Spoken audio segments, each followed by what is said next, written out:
This story begins with a man asking if this is how it ends. He confesses his apologies, acknowledging his weakness and blaming Chris for being the true hero. However, a woman intervenes, revealing that he is actually the hero named Evan. She emphasizes that they all gave their best, and if Chris had only learned swordsmanship a bit earlier, he could have achieved 9 stars and become a 10-star hero. If only that had happened, they could have prevented the end.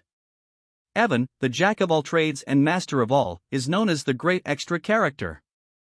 His journey began when he was 20, after escaping his clan and dreaming of success. While working in the back alleys, he stumbled upon a scene of flying wyverns, the invasion of the Magic Empire by the Demon King of Carnage, the Age of Destruction. Amidst the chaos and panic, Evan noticed a recruitment notice for a party traveling with the hero. He saw this as a once-in-a-lifetime opportunity to achieve greatness and enjoy wealth and honor afterward. However, his dreams were shattered when they failed, and the Dominion of Light fell into the hands of the Demon King. Evan expresses his wish to turn back time, hoping to select Chris as the hero. Chris questions his meaning, stating that even if he could turn back time, he wouldn't relive this suffering. He believes that one life of suffering is enough, and there's no point in daydreaming about it when the world is about to end. As they all gaze up at the sky, the impending doom hangs heavy in the air. He declares that this is truly it.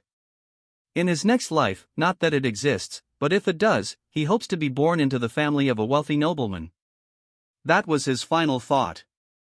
The scene shifts to a later time as he gazes down at his hands. He reveals that he has actually regressed and been reborn into the body of a young master of the Magic Empire. He introduces the place he now inhabits as the Dark Magic Clan. As the name suggests, it is one of the 12 clans that support the Magic Empire. From what he has gathered, he has regressed 15 years into the past to reiterate. He has returned to 5 years before the onset of the Age of Destruction. And here he thought he had experienced everything in his previous life. He never imagined encountering demon beasts tending to a garden. Moreover, he is certain of whose body he is in. His name is Christian von Baron-Khazar, so we see Chris conversing with a fox woman as she regales him with tales of a fiend with the middle name of Von. She explains that the house of Count Khazar is a branch family of Baron County, or the Dark Magic Clan. Chris inquires about its relative strength, and she responds that it is not weaker. While it is a branch family, it maintains good standing within the Dark Magic Clan. And not to mention, they are incredibly wealthy. He doubts that he will find anyone within the Magic Empire who is unaware of them and that they have 2 potential successors, but the eldest son, Christian, is a real bastard among bastards. He always goes around causing trouble. Count Khazar eventually gave up on him, but this is old news at this point. Though Chris asked why and if he straightened up or something, and she says no, he actually ended up getting murdered by his relatives. Back to reality, Chris is sweating bullets. Then he says that he just wanted to become the son of a regular old rich family and wonders why he just had to regress here, why he had to be this person of all people since he is destined for death. And he starts wondering what he did so wrong, telling himself to think he awoke in this body with a coin incidentally similar in name to his. It's only been 3 days, and that he's going to die in 2 years from now. The fact that he was eliminated within the house of Count Khazar, a family that places great importance on honor, it probably means that he was an absolute trash human being. And if he just stays nice and quiet, he might be able to avoid his death. But he says that since he's woken up as a rich kid, he should just take care of himself and enjoy the wealth and honor. But he hits himself with a reality check, hitting his forehead, saying there's no way that'll happen. And that Ragnarok, the end of the world, is also the reason that the Demon King of Carnage started the war. It was to put humanity up as a sacrifice to complete Ragnarok. And it was already too late by the time they realized it. And both the Dominion of Light and the world met their ultimate demise. So if he wants to survive, he needs to stop the apocalypse as well. And the Demon King of Carnage is one thing. Considering he was the one to actually start the war, the bigger problem is that the countless number of fiends of the Magic Empire are loyal to him. To stop this, he needs to become someone more powerful than the Demon King himself. At this rate, there's only one way for him to actually accomplish this: he needs to become the Demon Emperor and sit at the pinnacle of the Magic Empire. He's been given 5 years before the Age of Destruction begins, and he might as well give it a go. And if he succeeds, this entire empire will become his. It then jumps to his father, yelling out to him, slamming on the table, saying that he told him to remain in his room and for him to reveal his face here after causing the incident not long ago. He must have a death wish. And if he acts out of line one more time, he will personally cut his head off. Chris says that Count Khazar sure is one intimidating dude, but Chris says that he came here to apologize for all the wrongdoings he's committed until now. Since if he wants to go forward with his plan, he needs to get rid of his horrible image. His father asks what he's saying, and Chris drops to his knees, saying that he is truly sorry for everything he's done and it'll never happen again. His father asks if he's really trying to get him to believe this only a few days after his last stunt. And if he's trying to mock him. Chris wonders what exactly he did. He's heard so many stories that he can't even think about what it could be. Chris says the fault for making him lose trust in him is his fault. However, 3 days ago, he also mentioned that he lost a portion of his memories. To reclaim those memories, he reflected on his past actions and has realized just how wrongly he's been living his life. His heart beats with the truth of it. His father says that he's heard his excuses countless times. Chris says that's right because excuses made with words alone mean nothing and that he will show him with his actions going forward. And that he would like to be sent to the punishment cave, and he will remain there for a month and show him a different version of himself. We learned that the punishment cave is a prison used for high-status fiends, and it is a place where not only is there no light, but all 5 of your senses are blocked. Even just a few days is enough to drain one's mind. However, it's perfect for him right now, and he needs somewhere to escape the gazes of others. His father asks if he's going to confine himself for a whole month inside of it because he doubts that he's even capable of lasting half a day. Chris says that he's well aware of how difficult a place it is, however, he thinks that that is the bare minimum for him to trust him. His father looks down at him, asking if he even understands how many times they've had this conversation. Each time he's only left him disappointed once more, but he'll play along and give him one last chance. However, if nothing changes after a whole month, he will banish him from the clan. Chris says that would be a death sentence as there is a long list of people who will aim for his life once he loses protection of the clan, but he decides that it's worth the risk and tells his father that he understands. But if he can prove that he has changed, he would like him to grant a request. His father gets a little annoyed, saying he sounds arrogant as if he is certain he will come out unscathed, but if he can show him that he has turned over a new leaf, he will grant him any request. Not that he will believe that will ever happen. Sometime later, back in Chris's room, the butler enters, saying the punishment cave has been prepared. His name is Cox, and he is a half-vampire. Chris says that he sees it, and as they start walking out of the room down the hallway, all of the maids and butlers are asking if they've heard about how Chris has volunteered to enter the cave. They wonder what scheme he's pulling. There was an incident where he insulted the young lady of the Poison Magic clan and that it was an incident that the Count himself had to personally apologize for and that it's pretty embarrassing having to save face against a rival clan.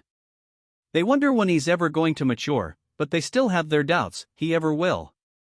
They start debating on how long he'll last in the cave, and one of them says 2 days is definitely the max. But Chris smiles as he walks down the hallway, and we see what I assume is his younger brother also eavesdropping. It then jumps to the punishment cave, and Cox tells him that they have arrived. Chris looks up at one of the statues outside of it, and it turns out it's not only a statue but rather a Death Knight, which is a guard, and he says this is pretty fitting of the Magic Empire, but he doesn't care as long as it stops people from entering the cave. We then hear his little brother call out to him, and when Chris turns around to see him, he says this is a familiar face. He is his biological younger brother and a model student. His name is Thurn von Baron Khazar, and we see him instantly pull out his rapier, thrusting it towards Chris's throat. He stops just shy, but Chris doesn't even flinch. As he looks down into his brother's eyes, internally he's panicking, saying that scared the hell out of him. And he asks his brother, Thurn, what business he has with him, as it doesn't look like he's here to wish him farewell. Thurn says that he's sure he knows that he is a disgrace to the family, but if he sullies the honor of the family again, he will kill him himself. He asks if he understands that this is his final warning. Chris says he sees it must be him who killed Chris in his last life and he's personally met Thurn before during the Age of Destruction. He was a fiend famous for cursed magic. Chris says that it seems like he was cute while he was a kid and he seems to have trained diligently at this point too, but he's nothing more than a brat against him who has seen the worst the Age of Destruction had to offer. As he tells his brother to remove it, Thurn asks him what he just said, and Chris says that he understands, so he should get going. Thurn tells him that he's serious, but Chris completely ignores him, entering anyway, leaving it just awkward as hell outside. Thurn starts yelling, asking Cox what the hell was with that attitude, but on the inside, as Chris is walking forward, he looks around, saying that he can't actually see or hear anything. There's only the faintest sensation remaining around his fingertips, and he bets that is on purpose so that prisoners can feel the objects they bring in or else they might starve to death. An ordinary person would quickly feel mentally drained. In such a place, however, that's irrelevant to him as he's experienced worse during his time as a treasure hunter, and blocking off the five senses is something he's wanted since it will let him see further into himself. Without it, he can't overhaul this broken body. Of course, it also requires a lot of time and luck, but with the medical skills he's suffered to master as the divine doctor and the bone compression art he modified from the circus and finally the magic stones of different properties, it is certainly doable. He honestly thought he wouldn't be able to get a hold of magic stones since they are expensive, but he guesses this is the niceties of an elite clan that heeded his request, even though he's a good-for-nothing yet. In his previous life, he and Evan struggled to obtain them as they had to slave away in the mines. The start will be with the white magic stone, which will purify the toxins. It is a boring but essential stage. It requires him to tediously clean away any toxin buildup across his body with white mana. Even the smallest mistake would cause great pain across his whole body. As he starts doing exactly that, he feels a tingling sensation, which I would assume is like pins and needles when you're sitting on the turd for too long. And he looks up, smiling, saying that this is a cakewalk to him. Sometime later, we see Cox reporting to Chris's father. When his father asks how Chris is doing, Cox says that he entered the cave and he's worried that it'll break him so bad that he won't be able to even call for help. His father wonders if maybe sending him there was a mistake. He had such a promising future as a child, and he wonders how he broke apart so easily if his gift made him too arrogant. Whatever the reason, he'd rather he be fully ruined or died than live such a wretched life. And he's full of conflicting emotions, such as anger and sadness. Even though Chris's words seemed very reasonable, he doesn't think he should have expectations. He's already tricked him too many times. He asks Cox if he saw anything strange when Cox enters. Cox says there was an incident, and his father tells him to report everything in detail. Cox says in truth the young master took magic stones into the cave with him, including a dream stone that makes one hallucinate, and so they don't know the side effects, so they have to immediately open the cave. We see his father's fist shaking out of frustration, but he tells Cox that they can't, and if that's the case, then just leave him to die. It then jumps to a whole month later as he's standing before the punishment cave. Chris's father says he must be a wreck by now. As the door slowly opens, his father is completely taken aback by the shine he is seeing, and Chris says he's been waiting for him to finally show up. He asks his father if he's surprised, and he told him that he promised that he would return as a changed man. His father starts to tear up, saying those are eyes he hasn't shown him since his childhood, and his father says this means he's actually endured it. Chris laughs, asking if that's a compliment, and his father tells him not to get on his high horse from something that's minor, as he doesn't trust him still. Chris says that just means he has to work harder, and he must think that he barely endured the cave, but that's not the case. Chris was so busy training that he had no time to be bored. Firstly, he made himself the optimal body so he could master swordplay, and thanks to the white monostone, each and every cell in his body was basically bursting with life. Furthermore, the Dreamstone was a game changer. Cox asks if he was really going to take that into the punishment chamber, and Chris says that he's glad he was stubborn about it. Thanks to the hallucinations he drastically reduced. At the time it took for his metamorphosis, and on top of that, he created 2 cores. He shows that he's actually a genius as he uses a 1-star spell called Light, and he used his darkness core to hide his light core. The fiends would make a giant fuss if they discovered it, which is why his father doesn't actually think it's that impressive. Things in there would have been great, but of course, that is not all. As he sensed something, one of the stones flew up towards him. When he got a closer look at it, he says that the Dreamstone is just a mess and that someone was hoping to get him high off of it and break him down. But he willingly accepted it and took it head on. He used it as a sacrifice for his leap forward. He tells his father that since he kept his promise, he wants to make a request. His father tells him to speak, and Chris says that he wants to use the Black Swamp Knight's training ground. But his father says it is not good for nothing, like Chris has no place to be there as they are one of the 3 orders of knights supporting the Dark Magic clan. He must know that only the most elite knights may display their skills there. Chris says he's only asking to borrow the training ground and he believes watching the bravery of the Black Swamp Knights would be a good influence on him as he doesn't plan to actually join their order. His father thinks about it for a second before telling him okay, but to heed his warning, and he should not behave disgracefully before the night. Chris says there's also one other thing he wanted to request, which surprises his father. It then jumps to the training ground, and all of the trainees are glancing over, seeing Chris dripped out. They start blatantly bad-mouthing him, and Chris says it must be because they are in the Magic Empire where strength is more important than status. But there's one reason he came here specifically. We learned that his other request was about going to the library, and his father says he needed to get the Deputy Commander Melon's letter of recommendation. It's where a lot of House of Count Khazar's dark magic grimoires are stored. In order to learn dark magic, you must gain access. Chris says he understands and asks why he had a condition when he's still a member of the clan. His father tells him that he must have forgotten how he tried to sell the advanced grimoires on the black market. Chris wonders just what kind of life he lived before he took over it and that he truly is a worthless piece of, but Chris says that the most important priority right now is getting the deputy commander's recognition. He then looks up to spot Thurn and a lot of trainees surrounding him. As Thurn tells him that this isn't a place someone like himself can walk into, Chris says this is pretty troublesome but smiles, saying that he actually thinks this is going to be a perfect opportunity. Thurn then tells him once more that this is his final warning and to go back. He assumes that he doesn't want to throw away the life he's so narrowly saved in the punishment cave. Chris sighs, asking Thurn if he can really stand by those words as father is the one who allowed him to enter the training grounds. Thurn looks surprised by this and we hear somebody else say that she respects the Count's orders but she knows he's not very trustworthy. And we introduce Melon, the deputy commander of the Knights based off her dark energy. She's at least a 4-star and it seems like they intend to scare him off from the start, but he is used to threats like this. He bows, greeting her, and she's just surprised that he withstood her dark energy. He says that seeing as the deputy commander is stepping in, there's no helping it, and he'll prove that he is qualified to use this training ground. She asks how exactly he plans to do that, and he says that he'll fight against one of the fiends here and win. She tells him that his jokes have gone too far, but he says that he's not saying it as a joke.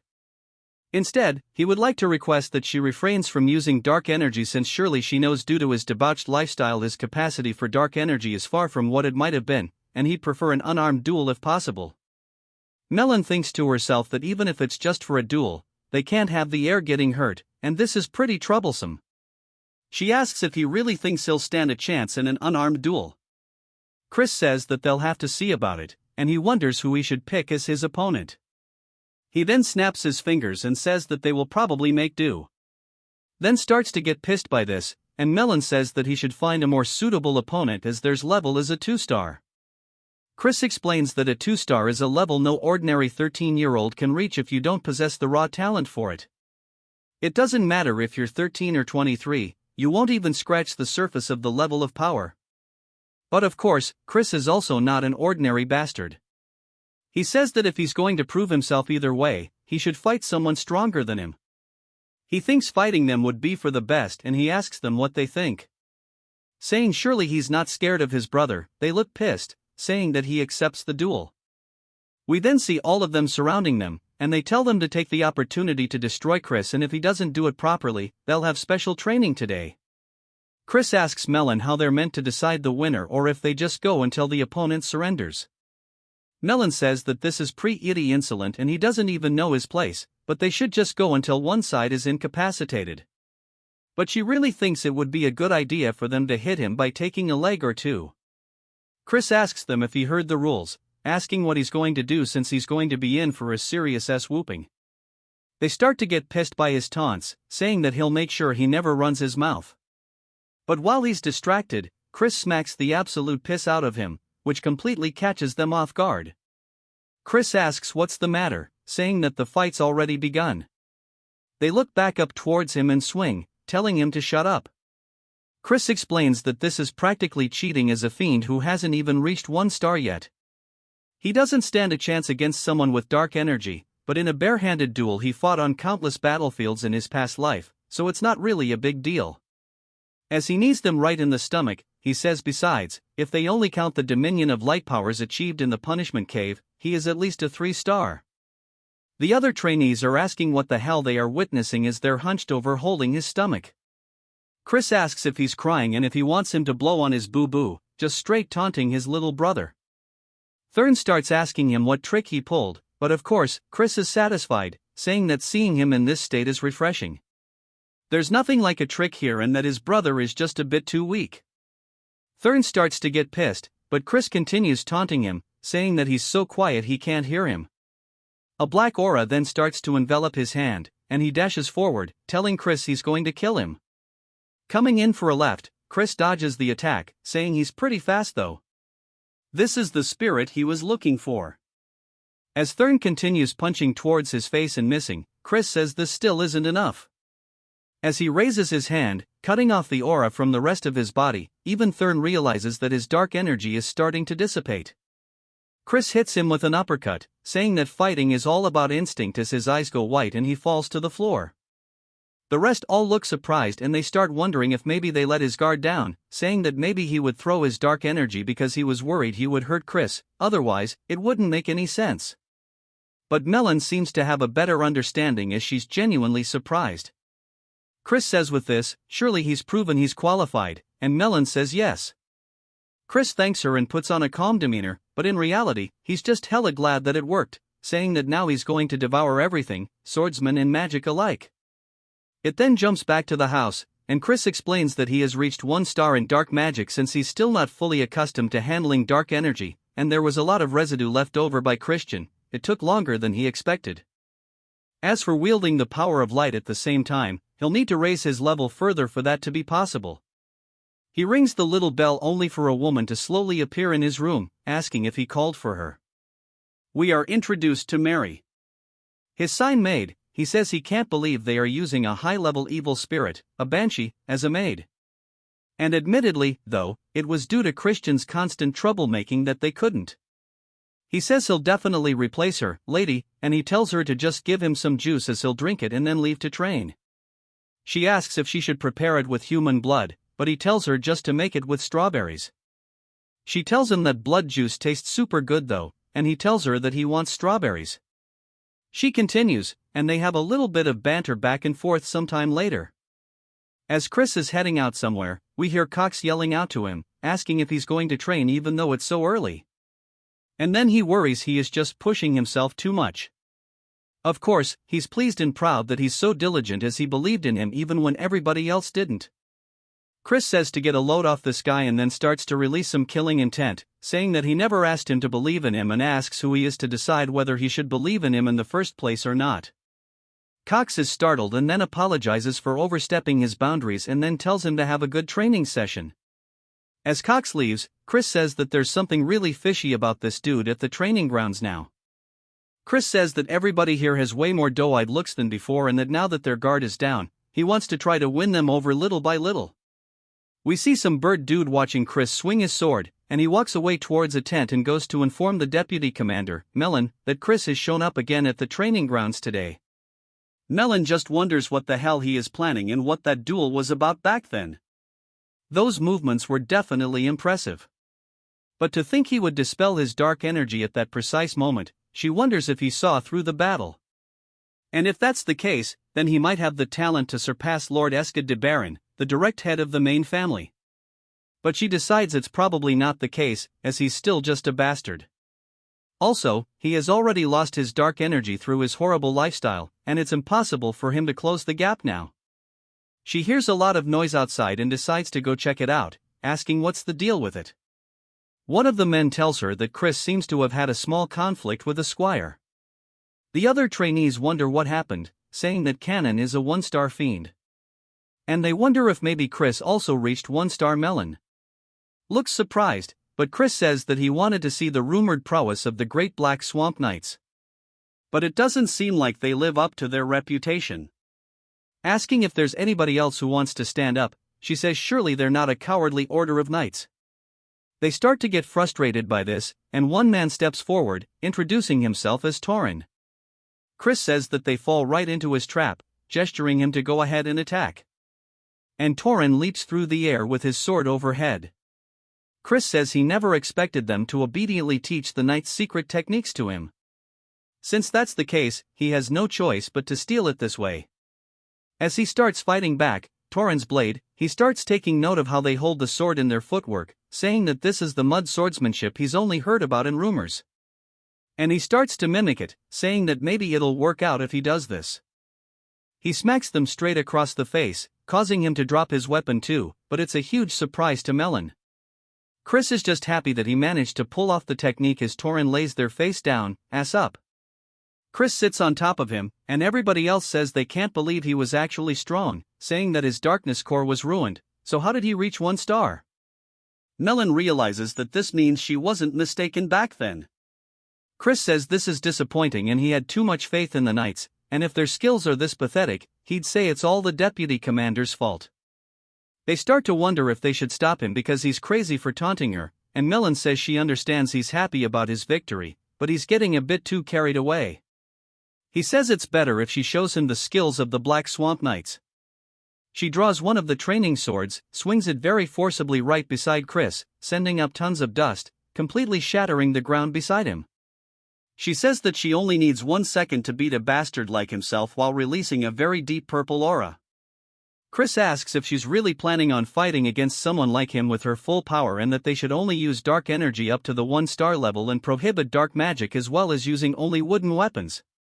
She starts to exchange her blades, saying that 1 star is more than enough, and she'll break both of his legs with just half of that. He says if that's the case, he'll put both of his legs on the line, asking what she's willing to risk. She says that anything's fine because he won't be walking away from here today. As she dashes forward, he blocks her attack with a sword, but it is definitely heavy. As we see him starting to get pushed back, she continues swinging all over, but he is managing to keep up by blocking and parrying. Even the other trainees notice this, saying that he's held up for a while considering he's up against Melon, but they say that it must be because her main weapon is the great sword, but we see she's frustrated saying that for some reason her attacks are not reaching him even though he's a weakling through and through. He shouldn't be any match for her. She says that when he fought there in the fight just now with Tauren this happened as well. Chris says that it seems things aren't going her way, which makes her even more pissed as she starts to imbue some aura into her blade, preparing some kind of heavy-ass attack which seems like she might be breaking the rules a little bit. She swings down directly towards where he's standing. Chris ducks to the side, saying that now's his chance. As he runs forward, he hits her with a headbutt straight to the face, which catches her off guard. As she's reeling from the attack, she's surprised to see the blood in her hand. But Chris is glad that his gamble paid off, saying that Melon is a spell sword. So as long as her dark magic is bound, the moment her defense slips, she wouldn't be able to block the opening with physical power alone. So if she was a feint who focused on the sword, that might not have worked. She looks at the blood still in disbelief, then begins to laugh hella loudly. She says that she never ever would have imagined a headbutt, and it seems like she's looked down on him too much. She'll focus from now on. Chris starts pointing to her neck though, saying that the fight's already over as he scratched her with his nail during the headbutt. And if he had laced his nails with poison, surely she would have known what would have happened to her. She says that she accepts the defeat so to tell her what he desires, but in return, she wants the opportunity to fight him once more. He says if she wants a rematch, he'll have to grant a second request too. She says she'll do anything, and he walks close, saying that if that's the case, once he's right into her face, he asks if she would kneel before him. She's surprised by this and says that surely he understands that is an impossible condition to meet. Her loyalty lies with the main family of the dark magic clan house, Baron. He says, of course, he knows that she is here on an excursion from the main family. However, all of this itself would be resolved if he were to become the young lord of the clan. She's surprised by this and tells him that's utter nonsense, as the 5 young lords whose succession rights have been recognized are all from the direct descendants of the main family. He says there's no rule that says a branch family member can't become a young lord. But about her second duel request, asking if she would like to do it a month from now, he says about the next time they won't limit themselves. She says that he'll have no chance of defeating her. He says that who knows, as few things are truly impossible in this world. She sits there just staring at him, still with blood on her face. He bows, saying that he'll see her in a month, and on that day, he'll make her realize who her loyalty should truly lie with. It then jumps to him handing his letter of recommendation to his father, saying that the fiend's fundamentals are lackluster and they'll need to focus more on their training. We then get a flashback to Melon talking to his father, saying that Chris is a genius. Even with his low star rank, he easily defeated the ones with solid foundations and even herself. He asks if she's serious, and she says yes. It was a rare fight for her, one she could enjoy. His father is still having issues trusting his son, but his work is paying off. Chris asks if there's something on his face, but his father says it's nothing. But as promised, he'll grant him the key to the library. As Chris leaves, he says this was all he wanted, and he obtained the library key and even changed Melon's mind, and that Melon is a fiend from the main family of the Dark Magic clan. During the Age of Destruction, she was active as a 6-star high fiend. So if he wants to take control of the entire Dark Magic clan, he needs to make her one of his people. Of course, he hasn't completely won her over, but 1 month will be enough because he's a genius. And speaking of Count Khazar, the look his father had earlier was definitely one of pride's for his son, but he supposes that makes sense because even fiends have familial attachments, and maybe he'll even turn out to be a better father than the one he had in his previous life. He finally embraces Count Khazar as his father, saying that he won't disappoint him. As he heads into the library, he says that there's blood magic summoning studies, curse studies, and they're all things that are forbidden in the Dominion of Light. He picks out one of the books, and as he moves it backwards, he sees Mary smiling at him, which causes the dude to die of a heart attack on the spot. He asks why the hell she's here, and she laughs, saying why else, as she was once the librarian at this place after all. She causes all the books to start floating around, then says that maybe he came here knowing this and want to monopolize her all to himself. He tells her to shut up, and she says that he's making her heart go crazy with such direct language. They continue their banter a little later. Mary tells Chris that the grimoire he has chosen contains a 4-star dark magic called Binding Seal, and as he is now, he won't comprehend it. Chris closes the book but tells her it's fine because he's a genius. She clearly doesn't think that's the case but pretends by saying that not only is he handsome but he's also a genius, and that's truly super. But he can tell that she's forcing it and tells her to stop doing it.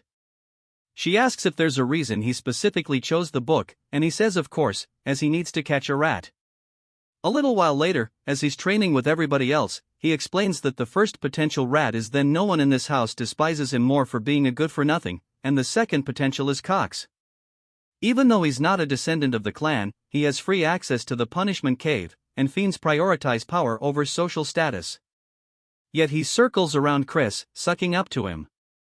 It could also be a third party he is not yet aware of. Whatever the case, they want to see him in ruins, seeing how. They provided him with a dreamstone in the punishment cave.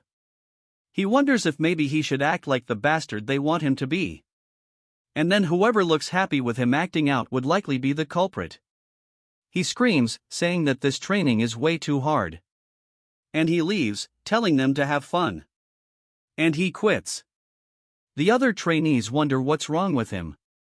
And then we see him breaking a plate at dinner. And his father yells at him. But Chris says the servant should have given him proper food to begin with, and he tells her to not just stand there and remake his food. His father seems disappointed, saying that he's a fool for thinking he's matured, and walks out of the room. Chris says he feels bad, but it's for the good of the family, so he hopes he understands. He worked hard to spread rumors that he'd return to being a bastard. He bullied maids while they were cleaning and wasted money like it was water. We see a wine glass being poured, and Chris asks Mary why she won't let him drink the wine. She tells him that he's doing it right now, though he says he can tell it was non-alcoholic. She says that since he's underage, he can't be drinking, and he asks why that matters since he's still good for nothing.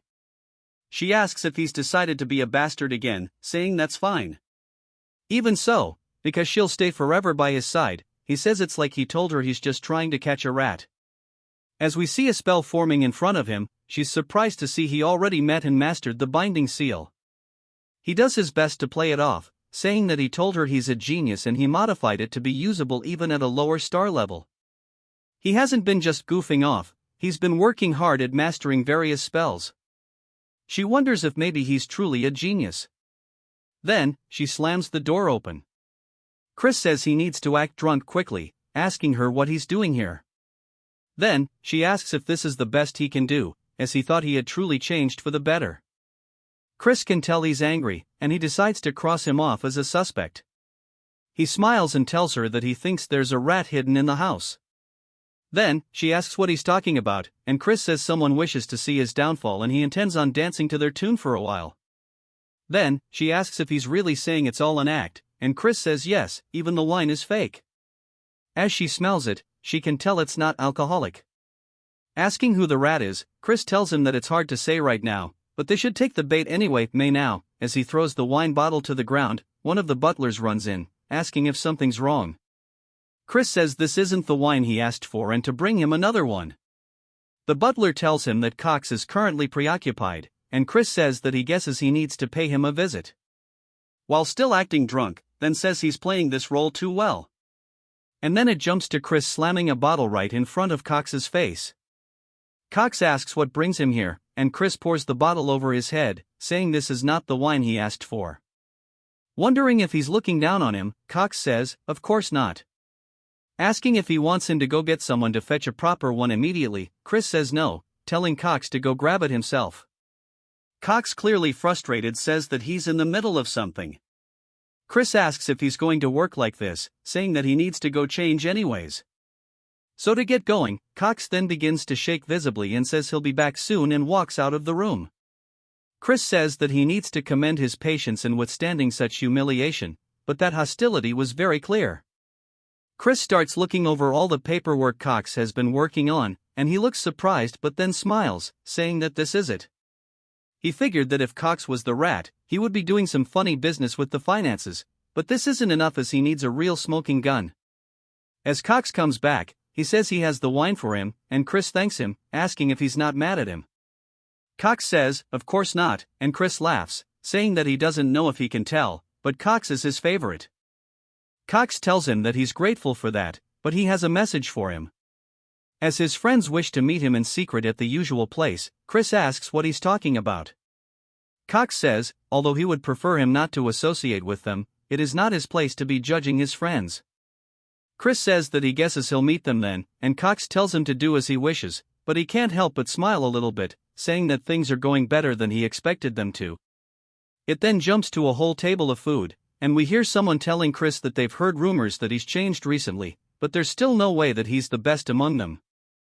Chris glances to his side, seeing a young woman saying that getting a girl this young to pour drink sure to cement them as trash. Turd tells him to have a drink, and as Chris raises it to his mouth, he senses something and throws it, hitting Turd straight in the face, which causes him to panic and cough. He asks Chris what he thinks he's doing.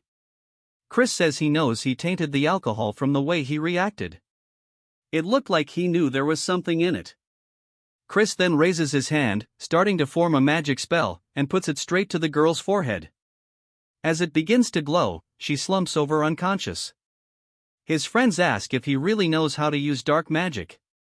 Chris says he doesn't think now is the time for them to be surprised by that. He grabs Turd and Pomodore by their heads, slamming them straight into the table, but not just once. He does it over and over. Turd asks why he's doing this, trying to calm him down. Chris says if he still doesn't know what he did wrong after getting hit like that, they can die here and now. As he pulls out a knife, a little later, we see them tied up, and Pomodore has even pissed his pants, begging that he be spared, as they were only ordered to feed him the drug and frame him after they killed the girl. Turd says they were threatened with the drugs they were dealing in secret, so they had no choice. Chris asks who was the one who ordered. Pomodore is hesitant to answer Chris, then moves the knife closer to the man's crotch, asking if he wants to have it cut off. They immediately say it's Cox and they'll do anything to spare their life. Chris asks if they really mean that, and they both say they swear on it. Chris says he can't hear them. They yell it even louder. He says that he'll take their word for that as he begins to cast another magic spell. It starts flying into their foreheads, and he tells them to listen to what he tells them and carry it out properly. They both fall unconscious onto the floor, Pomodoro or even foaming out the mouth a little later. Cox runs into Chris's father's office, saying there's a problem. When he asks what it is, Cox says that the young master has committed murder. It seems he got drunk at night and killed the one who was giving him drinks and threw their body into the river. It seems they won't be able to overlook this one so easily. Asking him what they should do, Chris's father tells Cox to bring him to the Fiend Court as he invokes his immediate trial. Cox smiles, thinking that his plan is going perfectly. At the court, we see Chris standing trial. He tells his father that he's innocent. His father asks if he really plans to lie as there are witnesses. Chris asks how that could be the case when it never happened and that he thinks there's just been a misunderstanding. As the young woman enters the room, he says that this is the dead servant herself, Turd and Patter. Look genuinely surprised by this, she says that Chris took her home after she woke up from falling unconscious and he even gave her money to help her pay her rent, but Pomodoro and Turd are the evil ones and they put drugs in Chris's drink. His father asks what's going on here, and Chris decides that it's time to get this show on the road and begins activating his magic. Turd says that it's correct. They gave false reports, and Pomodoro says it was because they were given orders by the butler Cox to frame the young master. Cox starts panicking, asking why that kind of trash they're spewing, and that this is slander, and that Chris and his friends are trying to frame him. Cox also tells Chris that the joke's gone on for too long, and he's crossed the line, but Chris knew he would react this way, and he says as the victim of this incident, he would like to request one thing. His father asks what it is, and Chris says that he wants him to act as a proxy of his authority to directly question Cox.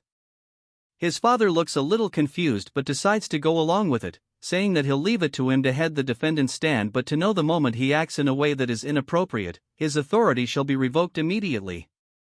Chris says that he'll finish this quickly, and as the representative of the great ruler of the magic empire, the Demon Emperor, and as a member of the dark magic clan that governs the eastern region of the southern magic kingdom, and as a representative of Count Khazar, he will now question the defendant. He asks Cox if he swears that he will only answer with the truth to his words. Cox says that he will, and Chris says that as a representative of the Demon Emperor, he asks if he swears to only answer the truth. Cox says that he does, and then a magic spell begins to flow towards his forehead, causing him to hold his head in pain. He wonders what the hell is going on. Others start to recognize it as the binding seal. Asking how Airbrat could use a 4-star dark magic, Chris says that this was modified so it could be used at a lower star rank. However, it has additional conditions, and that is he needs the target to swear twice, and that Cox has now fallen right into his trap. Cox asks him what he just did, and Chris says that he just swore that he will answer with nothing but the truth and asks what the reason he hired his friends to slander his name was for. Cox's head starts to feel hella painful as he lets out a scream, and he says that he received an order and that there was a man who knew of his corruption and threatened him, telling him to ruin the young master. This is why from when he was young, he has been sabotaging him. Chris says that by corruption, he's talking about the embezzlement he's been committing for quite some time, and he's already seen through that as well. He leaps down, asking Cox who gave him the order. Cox says that if he says it, then he'll be in a bad position, but Chris uses the binding spell, telling him to speak now. Cox says that it was Sir Escott and that it was the second son. Cox panics and says that he needs to run away before he gets killed by him, but Chris draws the blade from the nearby guard and cuts Cox's head clean off. Much to his father's surprise, Chris says that by the borrowed authority from the Count, he has punished the sinner as Cox's corpse lies there on the floor. His father asks why this was the decision he came to, and Chris says that had they left Cox alive, the main family would have fabricated evidence and covered up his incident. They cannot be indulgent with him furthermore. He intends to ensure that everyone remembers the truth of it and that he should try to sabotage him. His father looks a bit anxious and then snaps his fingers, telling him to follow him as he opens up some kind of gateway behind him. Chris enters, asking where they are. His father says that this is a secret training ground as there are too many eyes in the courtroom. His father then says about what he said just now, asking if he means to say that Eskid will cause more trouble as a result of the succession conflict because a family's power and authority is directly tied to the successor they support. He tells him his decision was correct, but he feels that he may have acted hastily. However, with things as they stand now, they will have to support the first young lady. The first young lord isn't an option because he is a crazed, bloodthirsty lunatic. Chris says there is also another option, which is for he himself to become the successor. His father says that's nonsense, but Chris says that someone from a branch family can be recognized as a successor if they possess the necessary ability. His father says that's just a role by name alone and it is not enforced. Chris says that he doesn't really know about that because why else would he should try to sabotage him? His father says that he may have been more talented than Eskid in his childhood, but he's been lagging quite far behind him now. Chris says that he'll make quick work of catching up, but to do that, he needs his help. He wants his father to use his authority to recommend that he participate in the Sacred Dark Rite competition. He says that's wrong too. 2 months from now, his father tells him that he'll need to be a 2-star to participate and that he only just gained 1 star. Chris says that he'll make sure to reach it within the next 2 months. Then, so surely this one time his father can help him out. Sometime later, we hear the maids talking about how it seems Chris truly has changed and they have heard that the Count himself has been personally training him. He asks if she has meant the same training that even the senior knight struggled so much with and that he doesn't know how long Chris will last. As we see Chris cutting something cleanly in half, he says that he needs to bind it with mud swordsmanship and then sever it with blackside swordsmanship. Asking his father if he's correct, his father says that he only started teaching him this today, yet he understood it immediately. Chris asks why he has to keep doing it this way because keeping them separate is so weird. His father asks what he means and Chris says that he feels like there's a more efficient method. As another mushroom monster spawns in, Chris runs forward, cutting its legs clean off. His father says that was mud swordsmanship, asking how he did that when it's not meant for slicing. Chris explains that he only used the mud swordsmanship but he wrapped it in the black side sword energy. His father internally is freaking out, saying that's not something a 1-star should be able to do, but plays it cool, saying that's pretty powerful, but using 2 techniques means it's going to be difficult to use curses too. Chris shows that he can still do it anyways and says that it's still pretty easy and it's not really an inconvenience at all. His father then freaks out externally this time too. It jumps to 2 whole weeks later as Chris is lying on the ground. He says that running is so hard and it's not like he can half-ask this since stamina is key to increasing his power stage. We then hear Melon asking if he's already exhausted as the duel isn't far off and she's eagerly waiting for the promised day to arrive, he says. She always has such an intense presence, and that he's doing his best to meet her expectations. She says that she's aware of his growth, but he's still a 1-star, and he'll never get her to kneel before him. He says that he's sure it would happen and he's sure he'll learn something through the duel, so it won't be for nothing if it doesn't.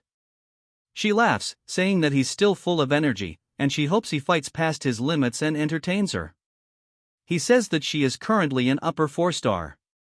We learn that in a single stage, there are 3 separate tiers, lower, middle, and upper. As an upper 1-star, he is way below her level. However, he comes from a rich family, which means that he's a wallet warrior. As he enters his room, he asks Mary if she's finished packing his bag for the outing, and she says, of course. And that's since it's their first outing together. She made sure to dress to impress. He says that he never said that she was coming with him, though, and she laughs, saying that he must be worried and she's going to get a heat stroke from this. And that he shouldn't care because it's her pleasure to serve him. He asks how a banshee is meant to get a heat stroke in the first place. He recalls asking his father if he could change to a human attendant, and his father says he cannot since he made a contract with Mary. And that a high-ranked banshee cannot be managed without a contract. And he asks his father if he could even tell him how to avoid the contract then, and he says that it's going to be him sharing a very deep kiss with Mary. Chris says that he can't believe Christian did this in the first place. He tells Mary that she can't come with him as he's headed to a place with lots of people. She looks so sad, saying that she was looking forward to going out. He says that it's just her spiritual energy might injure people. She keeps the puppy dog eyes, saying that she's been stuck in here for decades now, and bro can't believe that she's this sad about it. And folds into 0 pressure, saying that he came along, but she just shouldn't show up around others. She says that he truly is the best being, all excited, and he tells her just to follow him. She asks where they are going, and he says that it's somewhere he can make a profit. She reminds him that he already has a lot of money, and he starts dropping his coins on the ground.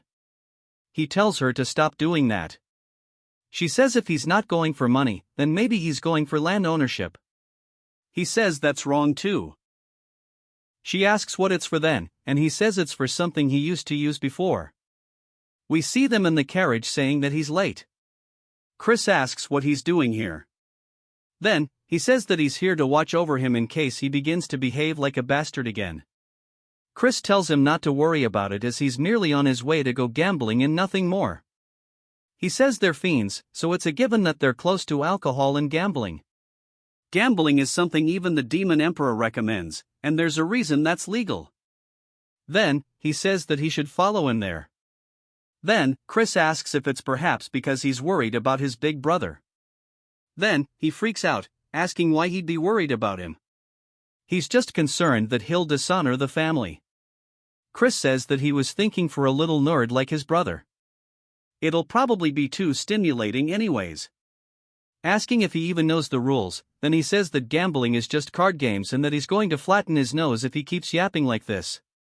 Chris says that sounds so scary and says that he's going to show him that he's a pushover today. They finally make it to where they're going, and it's just a big grand building. Even Mary looks super duper impressed. Then, he says that he didn't know a building could look like this. Mary says that her heart is starting to flutter. Chris tells them to stop acting like country bumpkins and to put this on as he hands a mask to Thurn. He tells Mary that she needs to hide so people can't see her. He also wants to whisper something to her. He starts doing so as she listens, and she says that she'll go do as she's ordered and disappears. Then, he asks where he sent her. Chris says that he shouldn't worry about it and they should go in already. As they enter the area, people start to look over towards them as they walk by their tables. Some of the gamblers say they can't believe people so young would enter the lion's den on their own. Chris says that he wants to make a bet with Thurn on who wins. He'll make more money in an hour, and if he wins, he'll call him older brother for a month.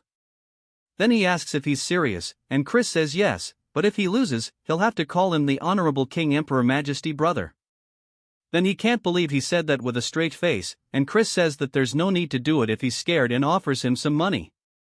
Then instantly snatches it, saying that there's no way he'd be scared about this and that he's going to be going first and show him how easy this is. Sometime later at a table, a man is saying that it's Chris's victory and for being young, he plays quite well. He's sure that he's going to earn a lot. Chris says that when you're first starting out, they let you win a reasonable amount by instigating the overconfident player. They aim for the moment their prey bet's too big, and he knows exactly how these common works. Of course, we know there isn't so familiar, so he falls for it. Chris says that he's already caught in their trap and he tells him that he should just go back home and sleep. Then he says that he's definitely losing money too, and Chris tells him that he's only lost 500. Then he says that he only lost about 1,000, and everybody starts laughing at the completely justified crash out. Chris says that it looks like everybody here has marked them as a loser, and he's sure conmen will try reeling him in soon enough. Then he asks if he's going to continue. Then he says he will and throws the money out of Chris's hands. Chris says that he's the one who tried to stop him, but he wants him to lose tons and become the perfect bait as that's the plan to begin with sometime later. As then sitting at his table looking at his cards, we see people cheating as they actively see what's in his hand, and Chris spots them. They tell him saying that this is perfect. Mary then appears behind Chris saying that she found the people he mentioned. He says that she did a good job while he's freaking out. He's low-key rising up. Mary a little later they arrive and Mary says this is the place. Chris tells her to open the door, and she does so. As they enter the room, the people start freaking out, asking who he is. Chris takes off his mask, saying surely everyone knows of him. They ask what business he has here, and he tells them to call their master over. A man then starts being a kiss-ass, asking Chris if he really came to visit. And we are introduced to Grant, the master of the Glee Merchant Guild. And while he may be known for his talent as a merchant, there's just a little bit more to him as he's actually the owner of the casino too. Chris says that he wants to have a conversation in private, and Grant asks what it could be about. Chris says that he conned his younger brother, whom he cares deeply about, and yet dares ask him what he's here for. Grant says there's no way asking if that sucker in the tiger mask is his brother. Chris says he's corrected as Count Khazar heir. Then Grant says that he assures him that all he does is run the casino, and the others do have no relation to him. Mary then gives him some absolute nightmare fuel. She immediately apologizes, saying that had he known he was the son of the Count, he never would have done it. And a please show mercy. Chris says surely these aren't empty words. Grant says of course not. He shall compensate him, asking how much he wants. Chris says he wants 1,000,000 rupees, which surprises Grant because there's no way they have that much money on hand to do it. Chris says that 200,000 would be enough, and Grant asks if that's really all it'll take. Chris says there's something else he'll also need to give him too, and Grant asks what it is. A little later, we see him looking at brand new equipment, and Mary says that she didn't think he would use the 200,000 rupees to purchase gear, and that truly is a super scheme. Mary says that the sword that he got is a bit strange, and we learn that it's called Grenade, and she knows that's the holy sword that a past hero obtained by offering up his soul. And she heard that many fiends want it because it's something that the hero used after his fall, but now it's all rusty. Chris tells her that it's okay because it's part of the plan and hands her a necklace, telling her to take it. He saw her staring at it before and to just treat it as a gift. She looks so surprised, and he says that it seemed like she would never be able to put her regrets to rest if she didn't get it, so he's giving it to her so that she can move and find peace quickly, telling her not to misunderstand. She says, before she died and even after she did, this was her first time receiving a gift, and she thanks him. Before he gets caught up in the feels, he tells her they should hurry home. She gives him such an absolutely warm smile that she says that she shall put her whole heart into it as thanks, and from now on she shall make it for him, and that from now on she shall make him blood juice that's even tastier than before. As they walk home, he says that he doesn't want to drink something like that, and they continue bantering. She says that surely he knew that the strawberry juice he's been drinking all this time was blood, and he tells her to stop joking. Chris then says to wait a moment because he feels like he's forgetting something. Of course, he's talking about the ring that he left at the casino. It then jumps to the next day as we hear them yelling out to Chris. Chris wakes up wondering what's going on, and then asks why he abandoned him. Chris thought he forgot something the other day, and then tells him that he was nearly sold off as a debt slave because of him and that he was lucky someone recognized him. Chris apologizes but says that it was probably Grant who helped him out, though he's addressing him all wrong since he lost the bet. He needs to keep his end of the promise and to go ahead and say the words. Thurn looks mortified and squeezes the hell out of the pillow but slowly starts to say the word esteemed over and over. Chris says that he doesn't know what he's trying to say, and then yells it while ripping the pillow open, calling him the esteemed King Emperor Majesty, brother. Chris says this is good and that he should be sure to respect him and strive to do well for himself as well. Thursday says that he'll have his revenge one day and to prepare himself, and Chris says that he can't believe such an adorable kid will grow up to kill his older brother, and it's probably all because of him. He's talking about Eskid, the son of Langam, the acting clan head of the Dark Magic clan and the rank 1 young lord. He does not feel much about him since he's not the real Christian, but if he wants to become the young lord, he can't avoid a confrontation with him and that he'll repay this grudge personally. But if he wants to do that, he needs to get Melon on his side, and he looks down at the holy sword that he has as he's kneeling down with it. On the floor, he explains that at one point, countless fiends attempted to wield it, and the reason this holy sword is treated as just an antique is that no one has been able to do so. Then he's sure that it might react differently to him. As he grabs onto his chains, it starts to release a very holy energy that zaps his hand away. Chris looks down at his hand, saying that this is to be expected since it's an artifact created to use the holy power of light. But in the end, it's still just a weapon, and he'll be able to use it if he can just analyze the mechanism that's making it reject the dark energy. As he starts hammering away at it over and over, it begins zapping the hammer with every strike, slowly shattering it upon contact. After a bit, Chris asks Grenade if it hurts and pulls out the hammer after hammer, telling it to submit already because he's going to hit it all night. I feel bad for the poor sword. A few days later, at the secret training grounds, we see his father asking if he's done his preparations. Chris says he has, and we see a woman in front of him. He asks who she is, but he says that he thinks he's seen her somewhere before. He then realizes who it is and greets the KN commander of the Black Shadow Knights. She says it's been a while, and we learn that this is his aunt, named Marion. She is the daughter of the Elder Clan head, the master of the Dark Magic Clan, and the older sister of his father and Count Langam.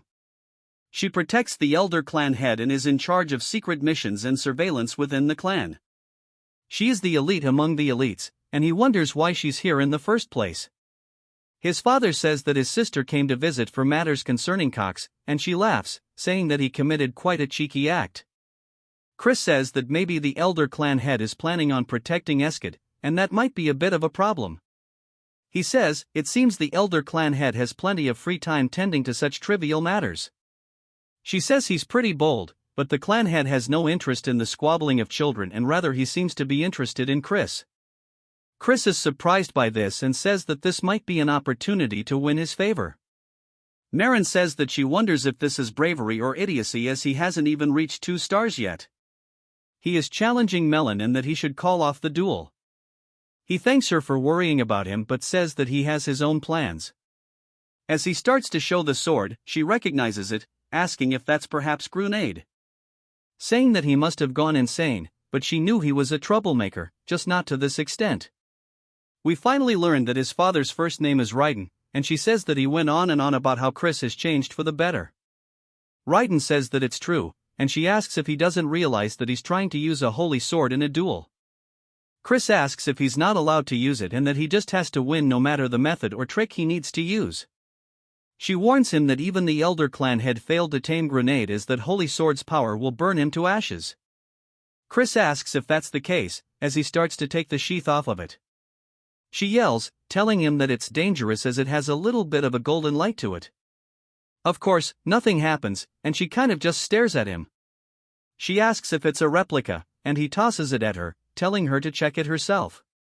As she catches it, it starts zapping the hell out of her hand, so she throws it to the ground. She asks how he's doing this, and he says that it's a trade secret that he doesn't want to tell her, but she can be sure of one thing: the only reason why he can wield the sword that even the Elder Clan had failed to tame is because he is a genius. His father can't help but feel proud as hell, and we hear Melon laughing, saying that he's always so fun and entertaining, and for him to have tamed a holy sword is cool, but it's not like that's going to matter, as today will be his last day in this world. Chris begins to stare at her. It then jumps to the start of the duel.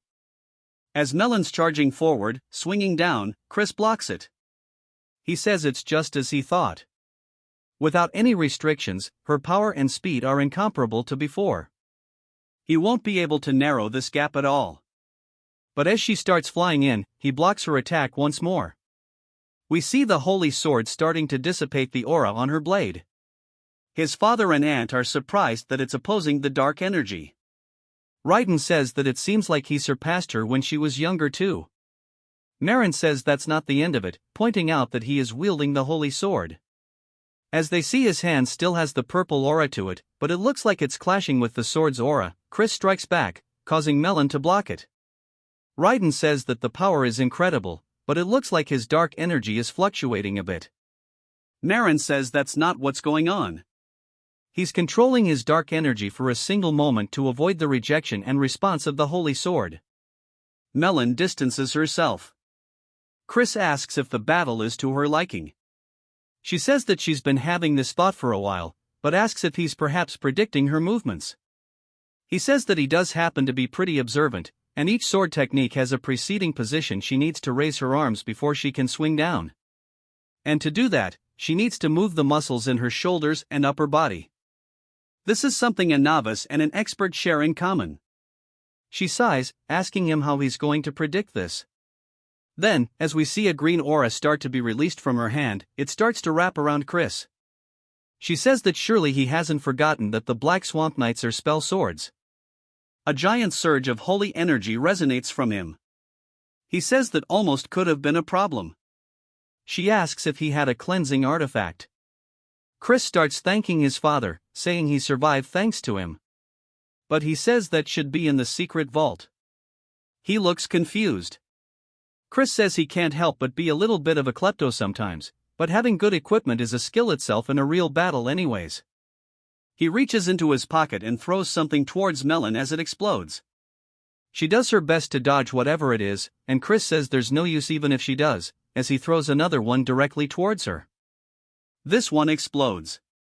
He says that he got that artifact using the money he took from GLE, and it's pretty effective. He tells her that he knows she's alive and to come out already, as she starts thrusting her blade directly towards him. Chris redirects his blade, matching her, hitting the tip of the blade, causing it to crack until it shatters into pieces. Raiden says that he wondered why he threw that corrosion marble into the air and that it's just like he thought. His son truly is a genius. Melon then starts walking forward, laughing, and then even begins to smile, saying that this is way too fun. Asking what he's going to use next, Marin says that Melon has lost her mind and they need to stop her. Chris starts to lean backwards and then raises his hand, deflecting her attack with the most minimal of movements. He then immediately pivots his foot, getting behind her, putting the blade to her throat. And then it surprises her, and he says that it looks like it's his victory. Asking if she was satisfied with this, it even cuts her cheek a little bit. His father still just looks super proud. "I love this guy, Melon." Then laughs, saying if he's genuinely asking, that she can't even calm down anymore. He then says that he wants an answer to his previous request as soon as possible. Although it was his victory, he will show respect, etc., if she wishes to refuse, as loyalty isn't something that can be obtained by force. She asks if she continues to stand by his side if he'll fight her like this in the future. He grabs her hand, saying that he'll fight her as much as she wants it. Then jumps to later, as Marin is looking out at the sunset. She says that him wielding dark energy like that is something special. As we see a man throwing the holy sword onto the ground, says he refuses. Marin asks if it's impossible for him to hold it as well, and he says that he can wield it momentarily, but as she knows, the waves of dark energy change continuously, meaning you need to constantly change the waves into one that the sword cannot detect. But there's no one who can do that in a real fight. It might only be possible for a demon of Gahong or the demonic dragon, and if not them, then perhaps a crazy bastard who can control dark energy as easily as they breathe. She recalls Chris smiling widely, asking if it was perhaps enough to earn her praise, and she does look a bit happy about it, saying that maybe her father's long desire can be fulfilled. It jumps to the kitchen, and we see a very evil-looking dude chopping stuff up as he cuts a strawberry in half and places it atop cheesecake. Chris says that he can't believe he's been making the strawberry cakes, and Mary says that despite his appearance, his skills are top-notch. The orc then asks Chris what brings him to the kitchen, and Chris says to make some cookies. Mary asks why he's making cookies, and Chris says to give them to someone. She asks if it's for a woman other than her, and he says that it's not what she thinks but it is technically for a woman. The orc says he can do it for him, but Chris says it's fine because baking heartfelt snacks with his own hands is what matters. He may not look like it, but before he can finish his sentence, he gets hit on the cheek with a red substance as orcs are going absolutely crazy mashing up what used to be strawberries into jam. Chris asks Mary if she's sure they aren't adding blood to the strawberry juice, and she laughs. Then later that evening, Chris calls out to Marin, who's about to get atop of horse, and she asks what's the matter. He says that he heard she was leaving and came to say goodbye. She says that she appreciates it and he must be tired from the duel yesterday. He says not at all, but he also has a little gift for her. She sees all the cookies and begins to blush, saying that he didn't have to prepare a gift. He says he's happy to see her again and couldn't help but prepare something right then. He remembers yesterday when Chris was asking him if there's any particular food that Marin enjoys, and he says that he sure doesn't know how to win someone over. Chris tells her to try a bite because he baked them himself. She asks if he really made these and starts munching away and realizes that this turd is actually gas. She tells him it's very tasty, and he says that he's glad she likes them. She says that she must give him something in return for this fine gift, asking if there's anything he wishes for. He says that he wants her to become his true aunt from now on. She says since they're already related by blood, he's sure there's a deeper meaning behind his words. She asks if he just wants to have her support in the upcoming succession conflict. She sighs but says unfortunately she cannot grant him that request as he may know adults from the main faction family must be impartial towards the candidates as that is the rule. He says he was merely making a genuine request as he wishes to become closer with his aunt. She asks if he really has no other intentions, and he says of course. If she cherishes him and secretly offers to help, there's no way he'd be able to refuse it.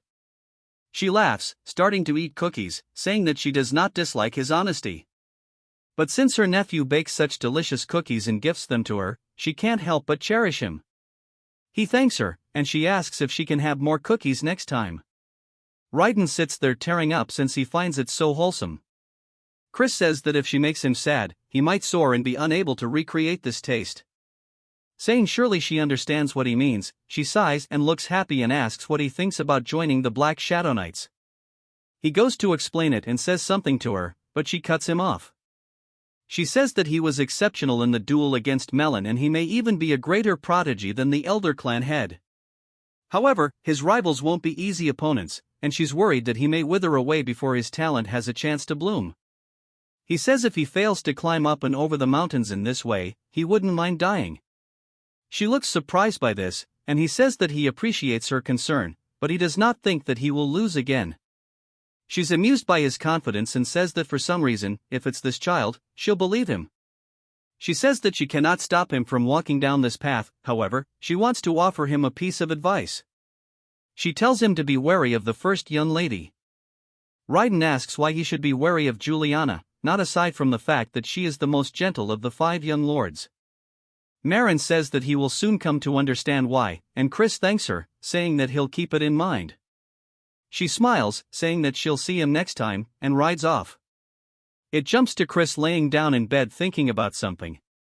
He says that both his father and an aunt are powerful as they've reached 6-star after a LL, but he still didn't hear much about them during the Great War, and he wonders just how many powerful combatants there are in the Magic Empire.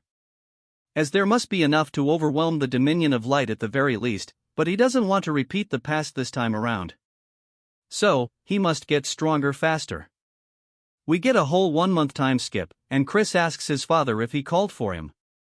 His father says yes, as there's something he meant to tell him, but then is surprised by something, asking Chris if he's actually reached 2 stars already.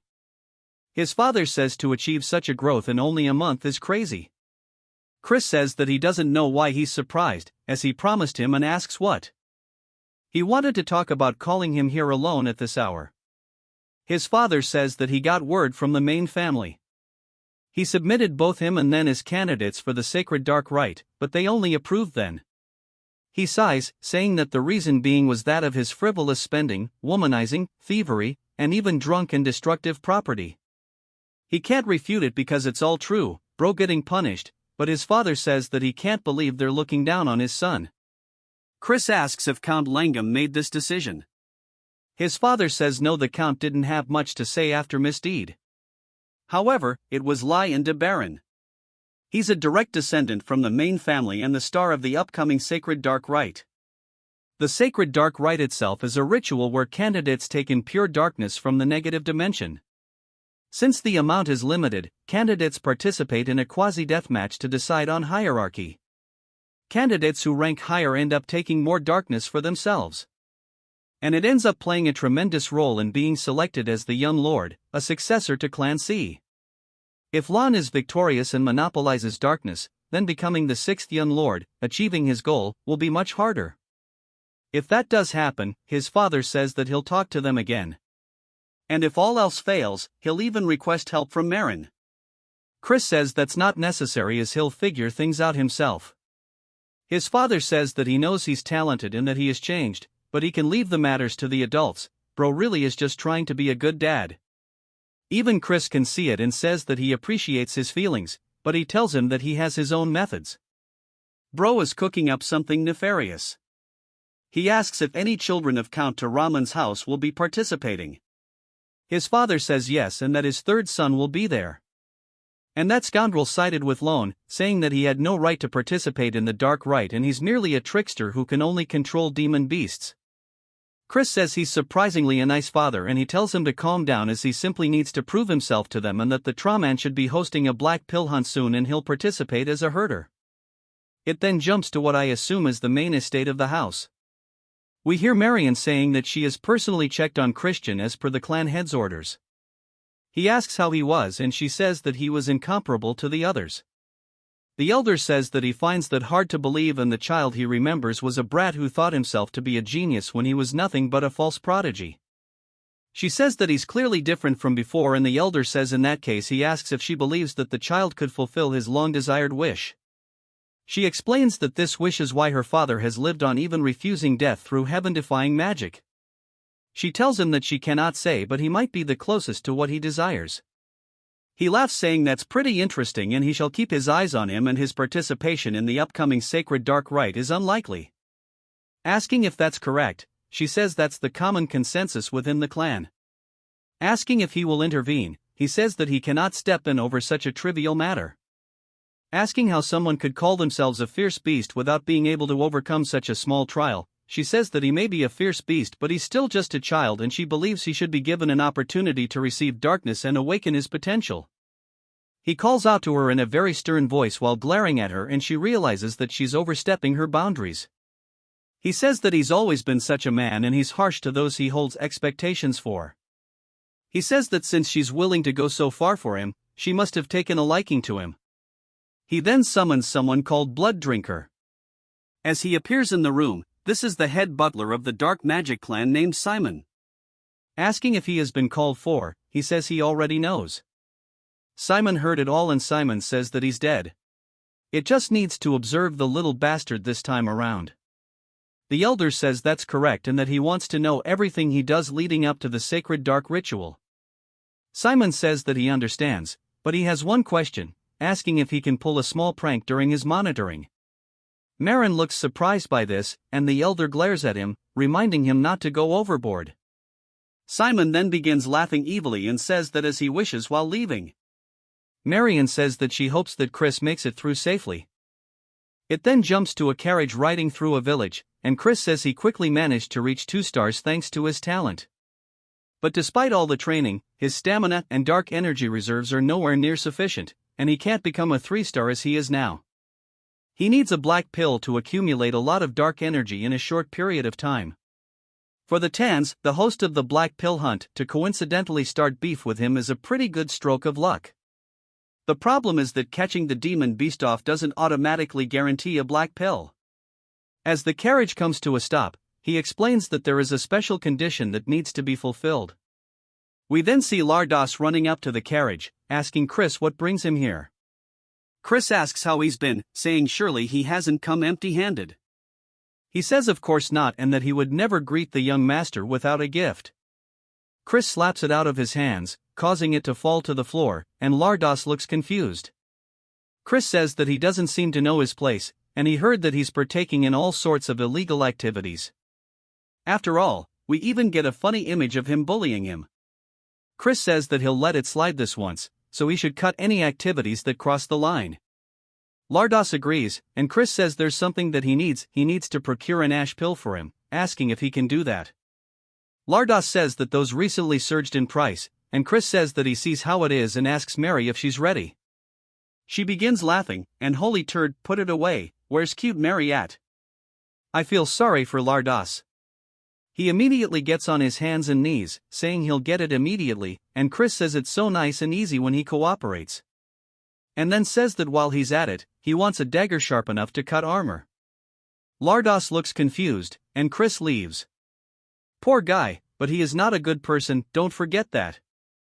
As they're heading back, Mary asks if it's time to go home, and Chris says that there's still one more place he needs to visit. He sees a potion store, telling the coachman to stop here, and he enters. He starts looking around the shop, saying everything that he'll take, and Mary asks what he's doing all this for. Chris says that he has a use for it, but she asks what use he has for an aphrodisiac. And she starts getting the wrong idea, they're kind of staring at him, and Chris starts to sweat nervously. Then she starts to think that maybe it's time for the both of them, but he tells her it isn't, and she says that she understands. He yells, saying that he said it isn't and that it's not for him, it's for someone else to use. She slyly locks in on the JoJo pose, asking if it could be for the Count. Chris nods his head, and the shopkeep also understands because Raiden's age is getting ahead of him. Chris tells the shopkeep that for the Count's honor, he must absolutely keep this a secret, and he says that he'll be careful. It then jumps to a little bit later, and we see Thurn greeting Chris. Chris says to repeat his title and starts talking to him, and he hits the whole thing. He says that he heard the black pill hunt is dangerous, so he should avoid getting hurt. Chris asks if he's worrying about him, and he says that he's just worried they won't have a proper duel. And of course, bro just hella embarrassed. The Count says that he should make sure to flatten those House Tyramin bastards' noses. Chris says of course, and he shall bring back some refreshing news. Their father starts asking Thurn what the King Emperor thing from before meant, and Thurn gets way too embarrassed, saying that he doesn't need to know. It then jumps to the house of Count Tyramin, and we see a little goblin saying that he's only going to say this once more and that Chris is not allowed entrance into the Count's mansion. The boys start getting his back, saying that they can't believe he's acting this way, asking if he even knows who this person is. The goblin says that the young master also has orders and he has no favor to repay a good-for-nothing bastard. Chris asks if he's trying to tell him that he needs to find his own accommodations. The goblin says that is the case and says so nervously. One of the boys says he's immediately going to go cut that bastard's head off, but Chris gets him to stop, asking about the payment for the accommodations. Then the goblin gets scared, saying that he can bill it to Count Tyramin. Chris asks if that's really the case as we see a fancy-ass courtyard, a fancy-ass house. Bro actually gone out of his way to rent a mansion. The workers ask how much this cost, debating that it's probably at least 100,000 rupees. Chris says it's not often they can spend someone else's money as much as they want and that he'll give them 1 hour to organize their luggage and they can go out to drink after there's some movement in one of the luggage. Chris says that he just heard something, only for Mary to pop out saying that this mansion is just super and that it looks perfect to serve him. Chris asks why the hell she's here, and she says that she hid inside his luggage because she promised to be his maid forever. She says that seeing how shy he's acting is adorable and based off his expression, he surely missed her. Someone then yells, calling out to him asking what the hell is up with this bill.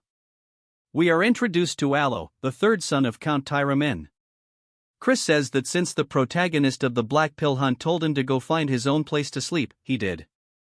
Asking what's wrong, he says that since this honored one can't stay in a mere hotel, he just purchased a passable mansion. It can't be that he's squabbling like this because of mere money. Considering he's a pathetic person who doesn't know how to treat guests, he thought it was a pretty cheap price for teaching him manners. A lawyer starts to get pissed and squeezes the paper while releasing some kind of spell that summons a panther. He asks Chris if he wants to die. Chris says that this must be the Count's subjugation arts. Unlike the Alliance's taming subjugation arts, these are dark magic that binds and controls the demon beast through fear. There are formulas secretly mixed and that paralyze the demon beast's reasoning and cause delusions of fear and excitement. However, it's a bit more complex than he thought, so it'll be a stretch to learn it all in a short period of time. But for now, he wants to beat the living hell out of it.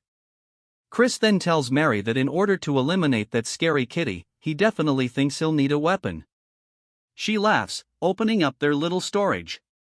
He pulls it out, telling Alrose to go ahead and come at him. Alrose yells, saying that he doesn't want him to order around. As the beast starts running directly toward him, it opens its mouth. Leaping, Chris raises his stick, blocking the attack. As it starts to bite into it, it actually shatters it, breaking it, sending Chris backwards onto the floor. Chris says that's not too bad, but a 2v1 is practically cheating, and this won't do. If he wins, he'll have to participate as a guard instead of a header, and it needs to be at least this much to make it meet. Asking Alrose what he thinks, Alrose calls him a cocky son of a bird while jumping on the leopard, saying that he's going to make him kneel for this. As it comes in for the second attack, Aloys looks confident as it pounces on the ground, but the leopard looks underneath its hands, wondering where Chris is. Even Alo does as Chris comes up behind, smacking him once and then immediately 3 more times with the stick. Chris asks if it hurts, saying that he better not start crying. Alrose creates some distance, and Chris says that he won't go easy on him, even if he does. Alrose tells him to shut the hell up. Chris starts to release some hella killing intent toward Alrose and the leopard. The leopard immediately feels an intense fear and starts to panic and hides and runs away, leaving Alrose standing there asking what the hell he did to his Choco. Chris says that he only used a mere 2-star illusion spell and it seems that it was too much for his subjugation arts to overcome. Alrose starts to prepare another spell, telling him to shut up once more as one mean asshole-looking horse starts to summon up from under the ground. Chris asks if he understands what kind of person he is. Alrose is confused and Chris eats his weapon forward hell fast, hitting Alrose straight in the forehead, knocking him to the floor as his eyes go white. Chris says that he doesn't bother waiting for transformations or casting and the poor horse is just stuck trying to get out of the ground. It then jumps to Chris, gambling as they're asking if he's certain he should be doing this. Chris says there's plenty of time left and he should rest when he can. They tell him he's not exactly resting right now though. Chris asks what's wrong with a good-for-nothing guy like himself doing what he should be doing. Asking Mary if she agrees, she says of course and just seems so happy and says that as long as he doesn't drink alcohol, poor Chris wants actual alcohol, but she won't give him any. But it's not like he can say no. The goblin from earlier asks why Yahello wants them to keep an eye on such a bastard. Chris says they should come join him at the table. He's sure their master won't wake up until tomorrow since he beat him to a pulp and he'll keep it a secret. Asking what they think about it, they tell him to mind his own business and he tells them to have fun watching them as they continue going all the way until nightfall. We see the goblin and the hyena dude staring down at Chris, saying that he's sure he's a good-for-nothing and it's pointless to keep watching him for any longer. As they start to leave, he opens his eyes and notices they're gone. Now, then sits up. He then looks out the window and says it's late and he should get moving. He marries the goat. He tells her that he needs to go somewhere real quick, telling her not to follow. She starts to seem suspicious, saying that she knows there's an aphrodisiac in his pouch and that she knew it wasn't for the count but for him to use. She says that she's already sad being unable to attend him in bed, but she will cheer for his nighttime activities. He says that she sure loves running her mouth at the Kitten Mountains. Chris says that this is the secret land of the Count, and the energy of demon beasts is very dense here, just as his reputation suggests, and he should be reaching the hunting ground soon. He finds it, saying there it is, but he only sees 2 guards. Saying this is pretty relaxed, and it's a good thing he learned the invisibility spell from Mary. She asks what he plans to do with invisibility magic, and he asks why she's always making things harf. As Chris starts to walk past them with complete ease, making his way deeper and deeper into the hunting grounds, he spots an altar. Saying that this is where they will hold the finale of the Black Pill hunt, and it's just as eerie as they say. We see that fox-like girl from before, saying that the way to obtain a black pill is to make a kage offer its life to him. In other words, he must make it so terrified that it would rather die instead. Just as opposites are connected, intense fear and radiant joy are on the same spectrum in that short moment, the useless ash pill is reborn as the black pill. That's why the house of Count Tyramin, which specializes in dominating demon beasts through fear, is the one leading the black pill hunt. Chris says that he sees, and we learn that that girl's name is Lena, and he says that just as she mentioned before, he was planning to steal their ultimate technique and let the cage off run wild after giving it the aphrodisiac mixed with various stuff and monopolize the black pill for himself. But there is not enough time to steal their technique and learn it, so he has to go and do a different method. He starts to sense some kind of magic spell and turns, wondering if he was spotted, only to tell where it came from, and he realizes that he has to go check it out. As he makes his way deeper into the forest, he comes across a cave and puts on his hood before he enters. And as he does, an ominous red aura brushes past him, and he says that it has such intense malice, and he can tell at a glance that this is a top-ranked barrier of dark magic. He wonders if this is what he thinks it is, and that it might be a crevice of Gehenna, the world of demons, and he can't believe there was such a crevice linking it with the human world right here. Then he wonders what would happen if he lured the cage off over here, and he even has something to do it with. And he smiles, saying that he will wait for the hunt. As we see a bat watching him from the ceiling, Chris takes leave. It spreads its wings and reveals itself to be Simon, who says that he didn't expect the little bastard to be so interesting. Not only did he pummel he even made his observers let their guard down by acting like a fool. He secretly entered a forbidden area, scheming something, and it makes him want to play an even more terrible prank on him. As he walks towards the gate to Gehenna, he puts his hand inside, causing his hand to bleed, pouring out onto the ground. Something then begins to absorb his blood, and it asks him for what he wishes. Simon is about to summon a demon. The next day, as it's now time for the hunt, somebody stabs a flag into the ground, and it's none other than Alrose and his group. Chris is there as well, saying surely he thinks he's acting too cool for someone that just got his ass whooped.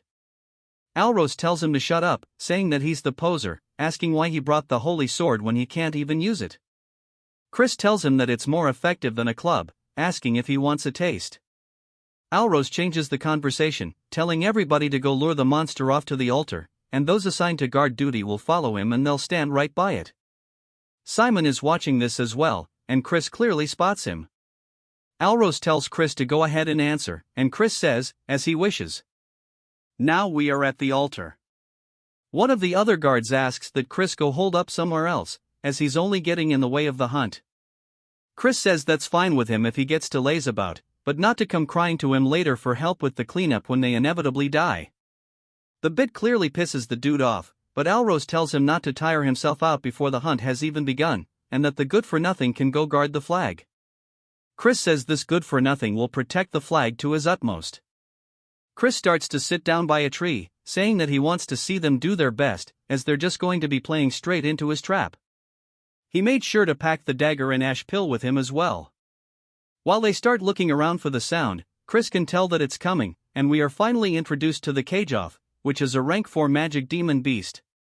He wonders why the hell it looks so derpy, since it looks oddly cute. The rest ask Alros if he's ready, telling him it's time. His animal buddy also tells him to begin the subjugation art. Alros stretches out his hand, starting to cast it, as the Cageoff continues hitting the ground with its beak. The others are casting some kind of slowing spell on it, as Alros slowly approaches it with the subjugation arts. Something inside of the Cageoff's eyes changes, causing it to let out a screech. It turns its face towards Alros.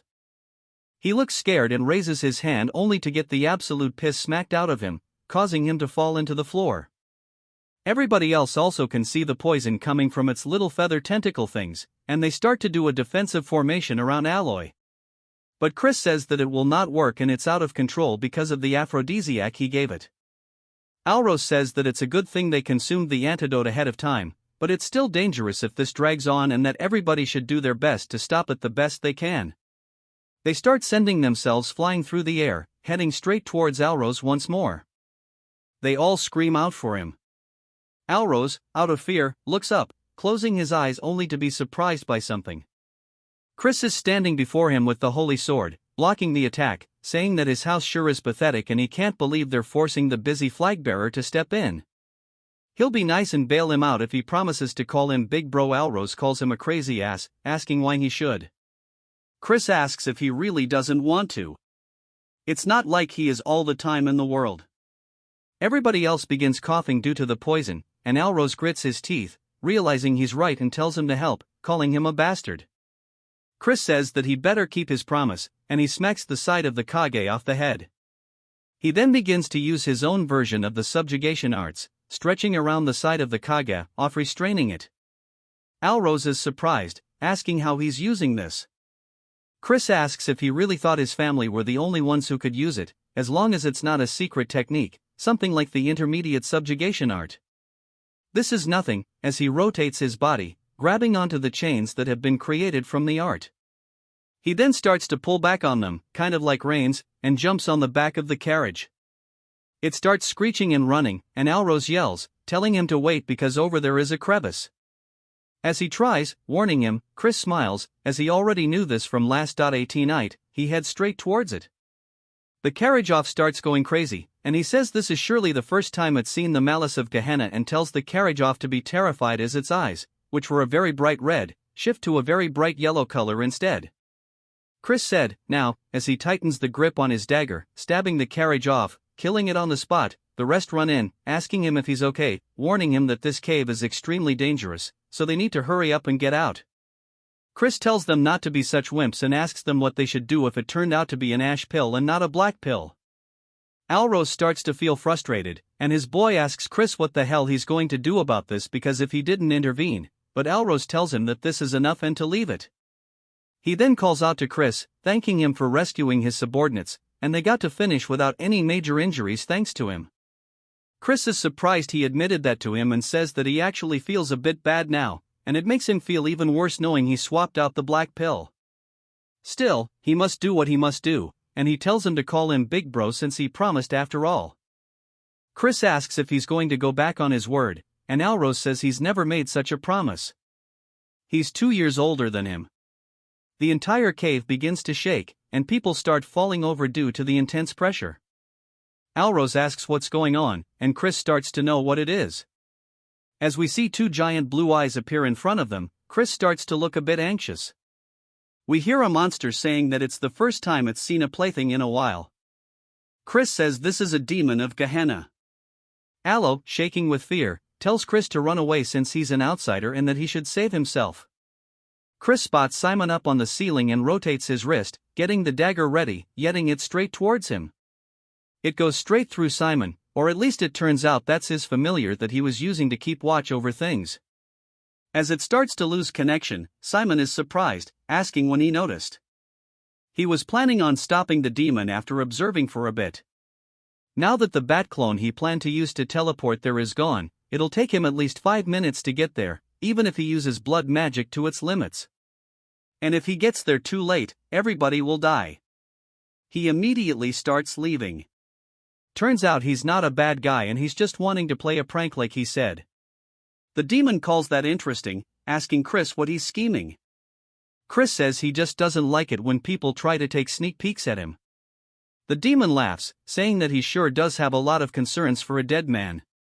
Chris says if you were to compare him to the demons he faced during the Age of Destruction, he would have to be a low-ranking demon, but he is at least a 5-star and he's not someone that he can currently face. He then raises his finger up into the sky, saying that it's not all bad.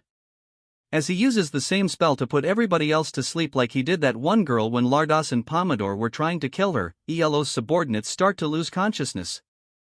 Alros yells, asking what the hell he's doing when they need to fight together. Chris says that he sure does have a strong resistance to magic and hits him straight in the gut, telling him to go to sleep already. I think he just killed him. Rip the demon asks if he's going to offer them to him and that he shall spare his life and even personally bless him in exchange for the sacrifices. Chris tells him to stop yapping and it's his principle not to associate with demons. As he starts to unshed the holy sword, the demon recognizes it, saying that the idea is commendable but a holy sword that he cannot use is merely a piece of junk. As he starts to prepare a spell, it shoots out directly towards Chris. He blocks it with his sword, but it's not enough as it sends him flying into the wall of the cave, knocking him unconscious. The demon then grabs him by his arm and lifts him into the air, saying that he shall give him a chance to offer them to him and then he shall spare his insignificant life. Chris spits in his face and asks why he thinks he can't use the holy sword. He manages to free himself from its grasp and grabs onto his legs. Tucking as he lands the flip onto the ground, he then starts to use his other energy core as the holy sword's tip begins to regrow using aura. The demon looks nervous, asking how a fiend like himself can use the power of light. Chris asks if he's finally feeling as if his life is in danger. The demon says that this isn't going to stop him as he starts to form a giant red orb directly in front of Chris. Chris readies himself, taking a slightly wider stance and yells, using the Dead Sea cleaving light as he swings his sword down, sending out a giant yellow wave directly towards the demon. The demon says this can't be as it takes the attack. It lets out a scream, and I'm assuming that he kills it because it drops to the floor. Chris's eyes look extremely tired, and he says that he pushed his body too hard.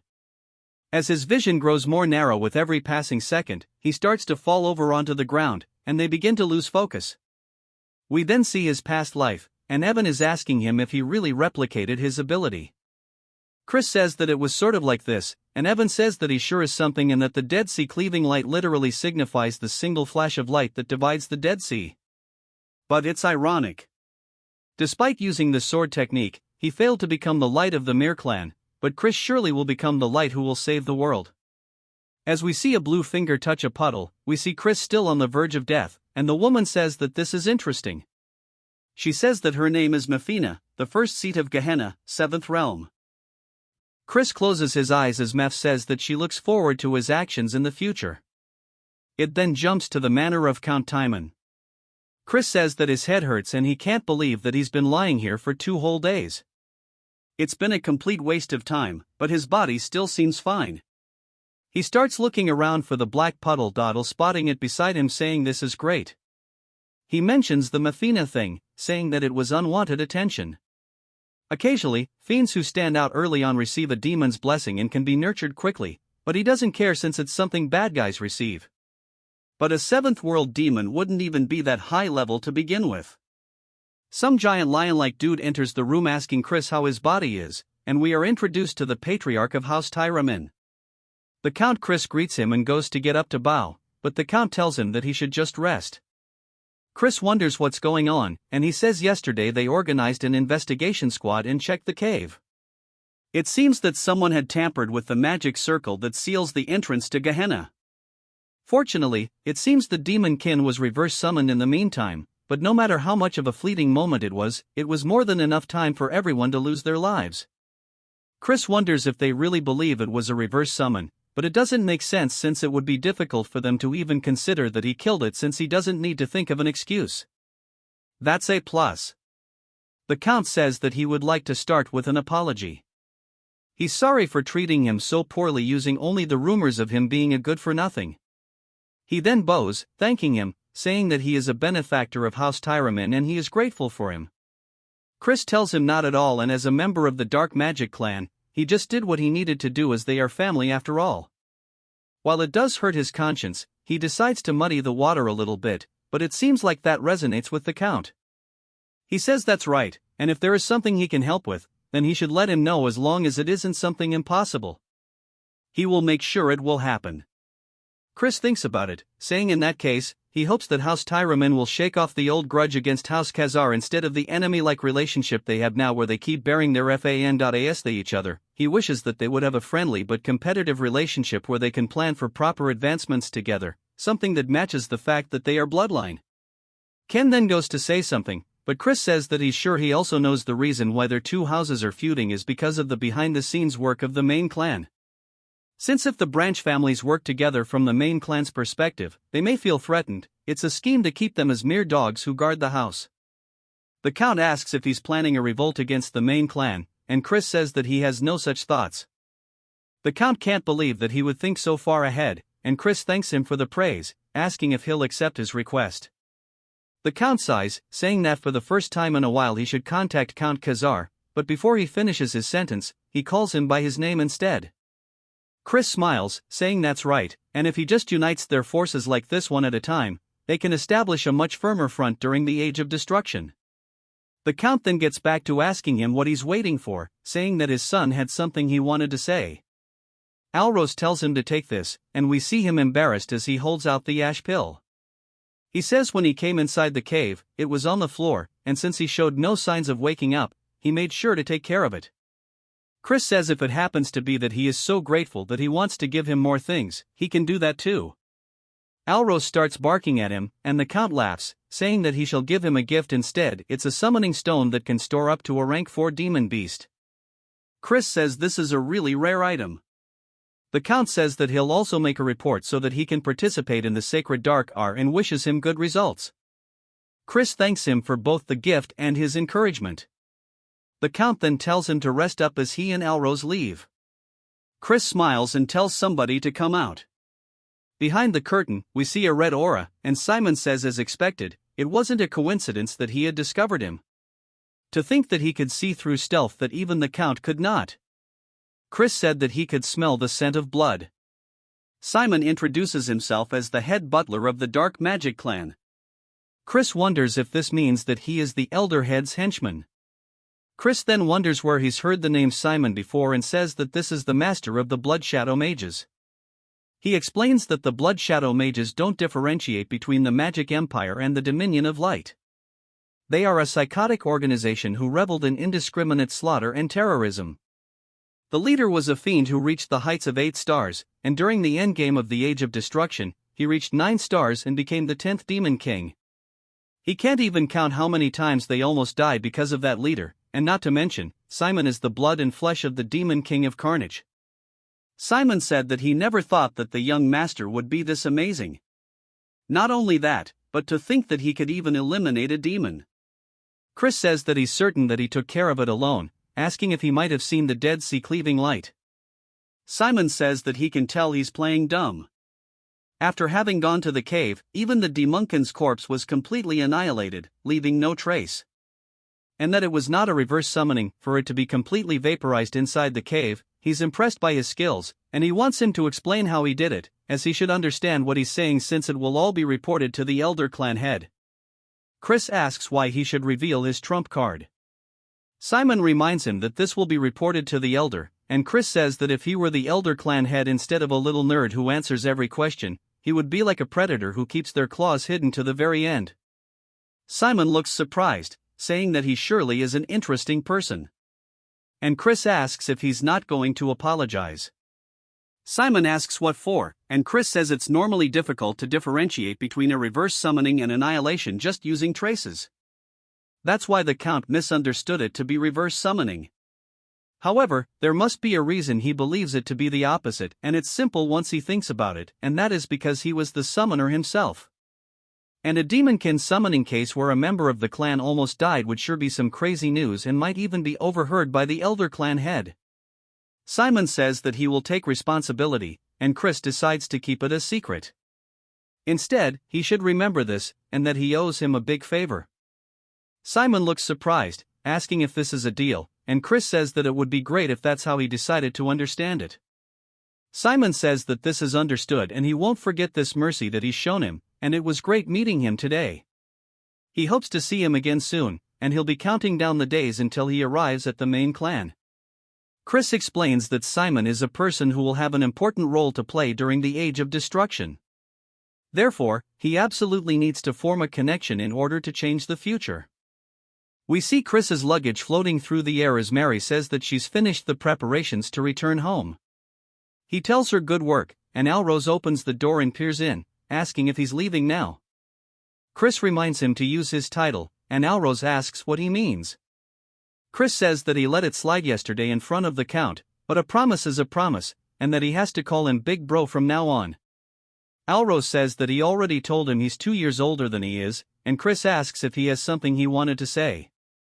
Alrose says that he came to warn him. He said that they were all a family, and after hearing that, he felt that it wasn't right to do this to family and to be careful as he's already aware, but the one that was most against his attendance of the sacred dark rite was young Master Loin. He should know that even 2 stars are not of the same level between the main families and branch families. The greatest elixir, the ultimate techniques of the main family, and blessings of dark magic, the starting line for direct descendants is much further ahead than where they of the branch families begin. He's going to be easy pickings. Chris smiles, saying that he'll give him a warning as well and calls him Little Bro. He tells him not to participate in the upcoming sacred dark rite as he's saying this for his own good. Alrose says that he was only saying this out of worry and he's not letting him monopolize the pure dark energy. Chris tells him to keep this in mind no matter who his opponents are, they'll come to regret facing him in the sacred dark rite. Alrose starts to get pissed, and Chris tells Mary it's time to go. He tells Alrose to think about it and not to regret it later. He heads back to the house of Count Khazar. We see them going to find his brother but only being informed that he left for the training cave immediately. Upon returning, the butler says that he wished to train alone until the sacred dark rite. We see them finally catch up to him, and he calls him his full title, the Honorable King Emperor Majest brother. He says that he promised him that he'll duel him once he returns. Chris is surprised by how much he's grown in such a short time and that he's already a middle 2-star, and he sure is growing quickly. He says that he's busy and needs to train. Chris realizes that he's also participating in the upcoming sacred dark rite, and that won't do. He tells him to wait for now and they can duel after he's done training and that he should train too. Then wants him to promise that he won't push it further back, and it won't be anything like last time, so to watch out. Chris says okay, and then walks away. Chris says that he sure is a stubborn brat, and we see a girl asking if he promised, and Chris says that he reminds him of her a lot. In the training area, we see Chris sitting in his bed looking down at the black pill thinking about it. He says he is half a month until the rite, and he starts to chomp into it. He says this tastes like straight ass. Then he lays down starting to actually try his best to absorb it as it floats through his pathways. He says it's more turbulent than he expected. He then starts to feel a weird sensation asking what this is and if that is light force he senses within the pill. He wonders if the elation that the monster experienced upon death became a part of the pill, and he says no wonder they are difficult for fiends to absorb. But that is all irrelevant to him as he continues absorbing it into all of his pathways. He says all that's left is this light force, and that fiends would normally expel this energy with the help of their teacher, but why should he let such a nice thing go to waste? And then he's going to take it all into his light core and absorb both of them at the exact same time.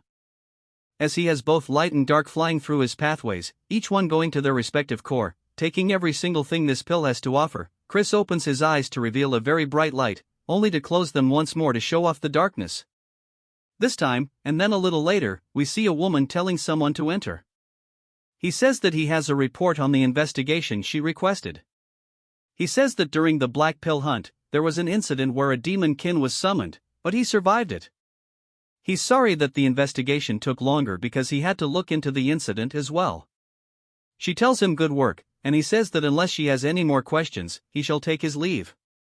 As she's looking at a photo of Chris, we learn that her name is Eidline.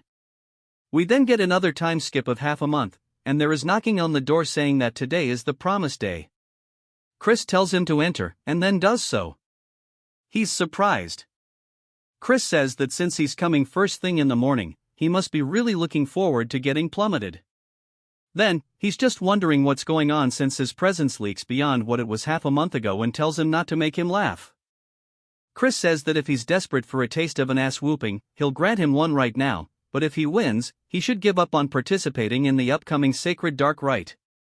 Then, he asks what he's saying, and Chris says that as he knows, it's a competition, and weaklings should stay out of it. Then, he tells him to shut up and raise his sword. Chris says that he's so blind to him showing brotherly concern, and he guesses that he needs to knock it into his skull for him to get it. Then, he dashes off the ground screaming it. Then, he jumps to Bro, being in the infirmary. He got off screen.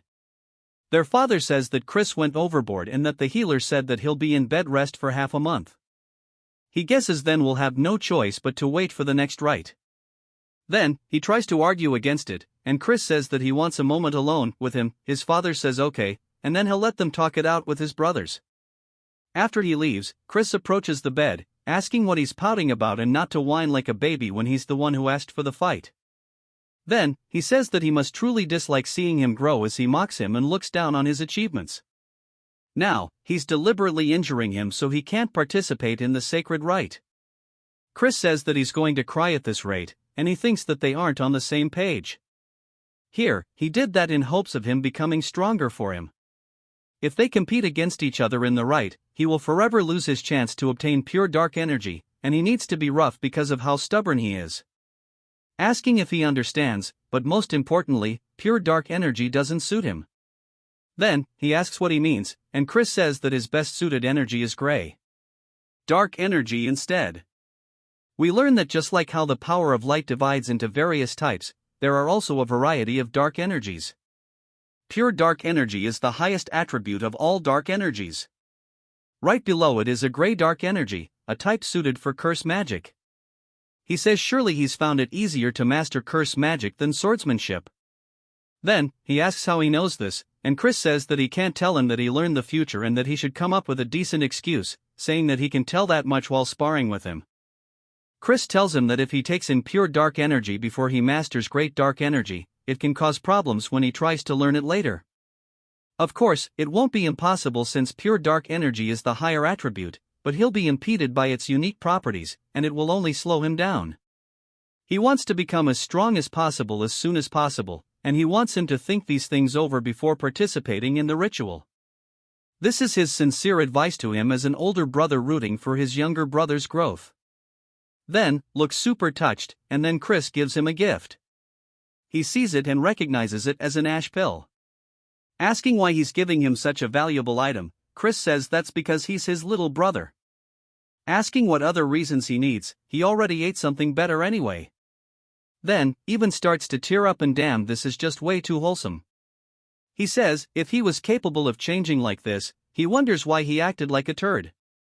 Even when their mother was on her deathbed, and if he knows how much heartache their mother suffered through because of him. Chris stares at him and sits down beside him, saying that he didn't understand it back then. It then jumps to later as the carriages come to a stop. Chris exits, saying that he needs a good stretch, asking how far they traveled since his whole body aches. He asks if it would hurt for them to open the warp gate, and he can't believe they're being this petty. This is going to change once he becomes the clan head. Mary then flies in, saying that she can't believe they're going on a date with just the two of them. Also, that this is making her heart go crazy.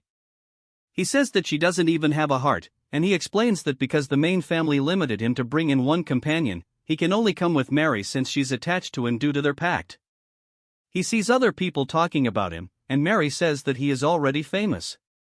We then hear Simon calling him the young master, and everybody else is surprised as they recognize him and they ask what the head butler is doing the greeting. The good-for-nothing Simon says that it's only been half a month, but he's managed to grow so much more. Chris asks if the elder clan head, Aide, has nothing better to do with his time. Simon says nonsense as he is here on his orders specifically, and that the elder clan head would like to meet him personally. Simon says that he doesn't even seem surprised, asking if he was expecting this. Chris says that no, he actually was surprised, but Simon says that's not what he saw.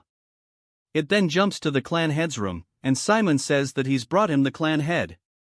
The clan head says good and tells Chris that it's been a while.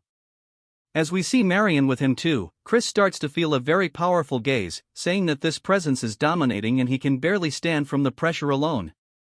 And for him to exude such dark energy despite knowing that someone of his level can't withstand it is pretty crazy.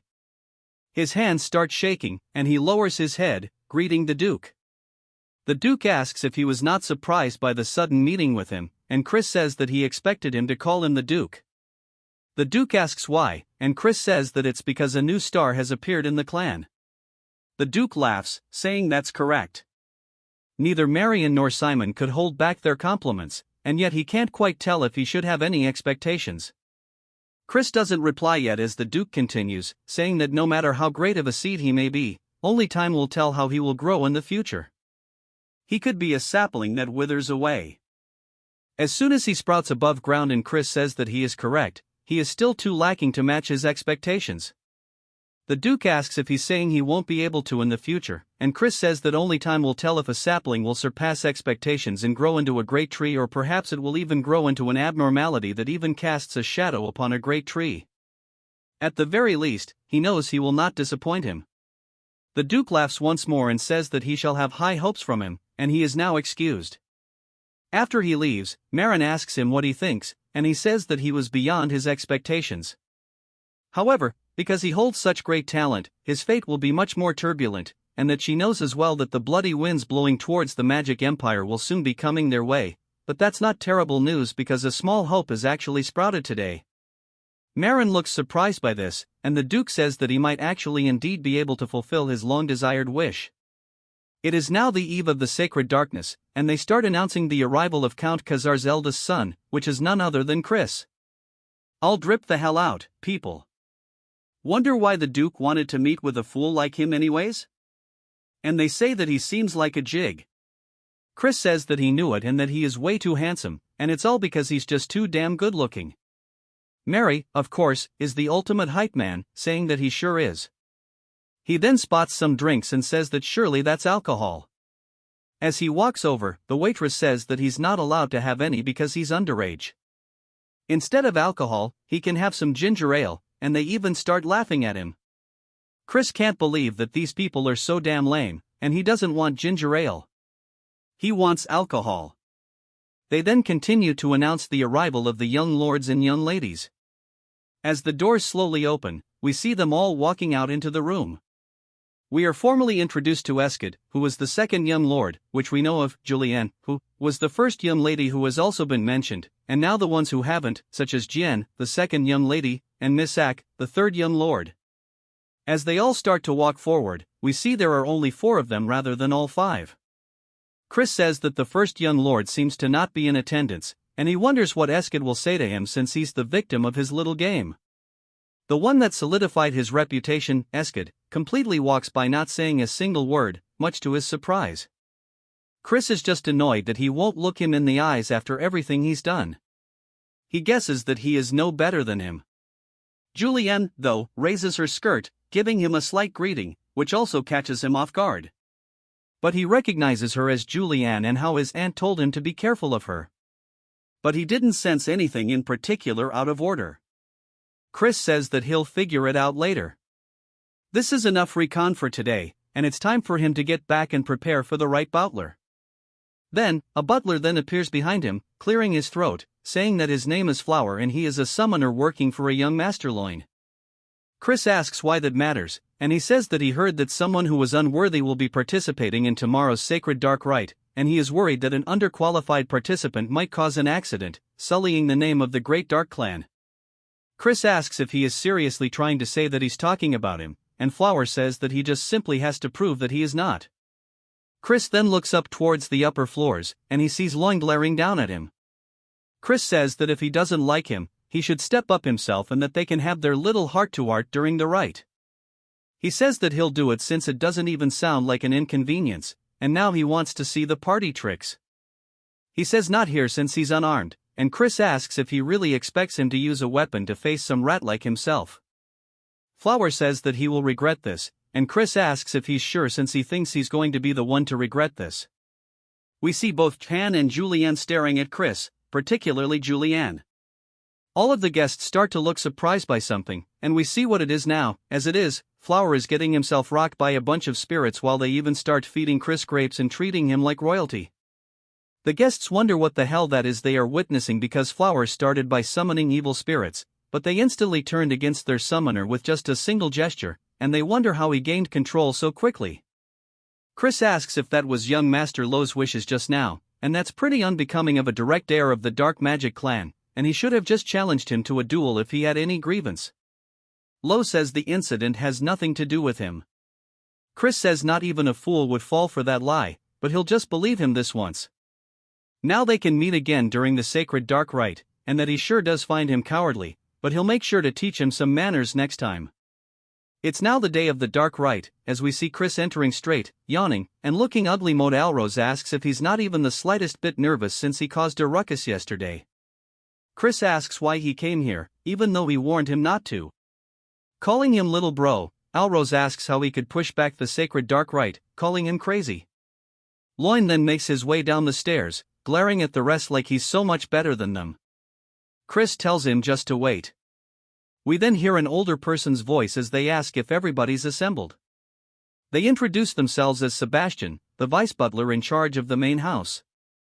He says that he shall now take them to the sacred ground where the dark rite will take place. He taps the floor with his staff, sending out some weird colors. It looks like a bad acid trip. Everybody else sees some stairs forming up underneath them and they're surprised by this. Chris says that's not exactly what it is and it might be an illusionary art that materializes an imaginary space. Sebastian starts walking down them, but he's going extremely fast and the rest start panicking, saying that he's leaving them since they're being left behind. They need to hurry as they start sticking close to him, following each and every turn. Some of the participants say this is weird and they thought they went underground, so why is there such a steep slope? Even Loin and Alrose look like they're struggling. Sebastian tells everybody to please hurry up as the ground will not support them forever and they even start falling off into the void. The other participants look nervous and Sebastian says that since they're late, he's going to be speeding up now and he starts to move even faster than he did before. A little later, even more people have fallen off and Loin says that losers should know their place and they don't deserve to be up here. We see him sweating, but then he spots Chris effortlessly glide past him and he wonders how since he's not even sweating. Chris asks him if he's really out of breath and he guesses he's all bark and no bite, saying as a direct heir he should be better than this. They fed him a bunch of good potions. Chris says that their stupidity only made their bodies suffer, and it's a waste to run earnestly in an illusionary space no matter how hard he pushes himself, his stamina doesn't get drained at all.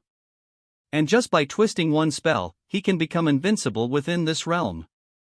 Sebastian looks pleased, saying that he must be the young Master Christian.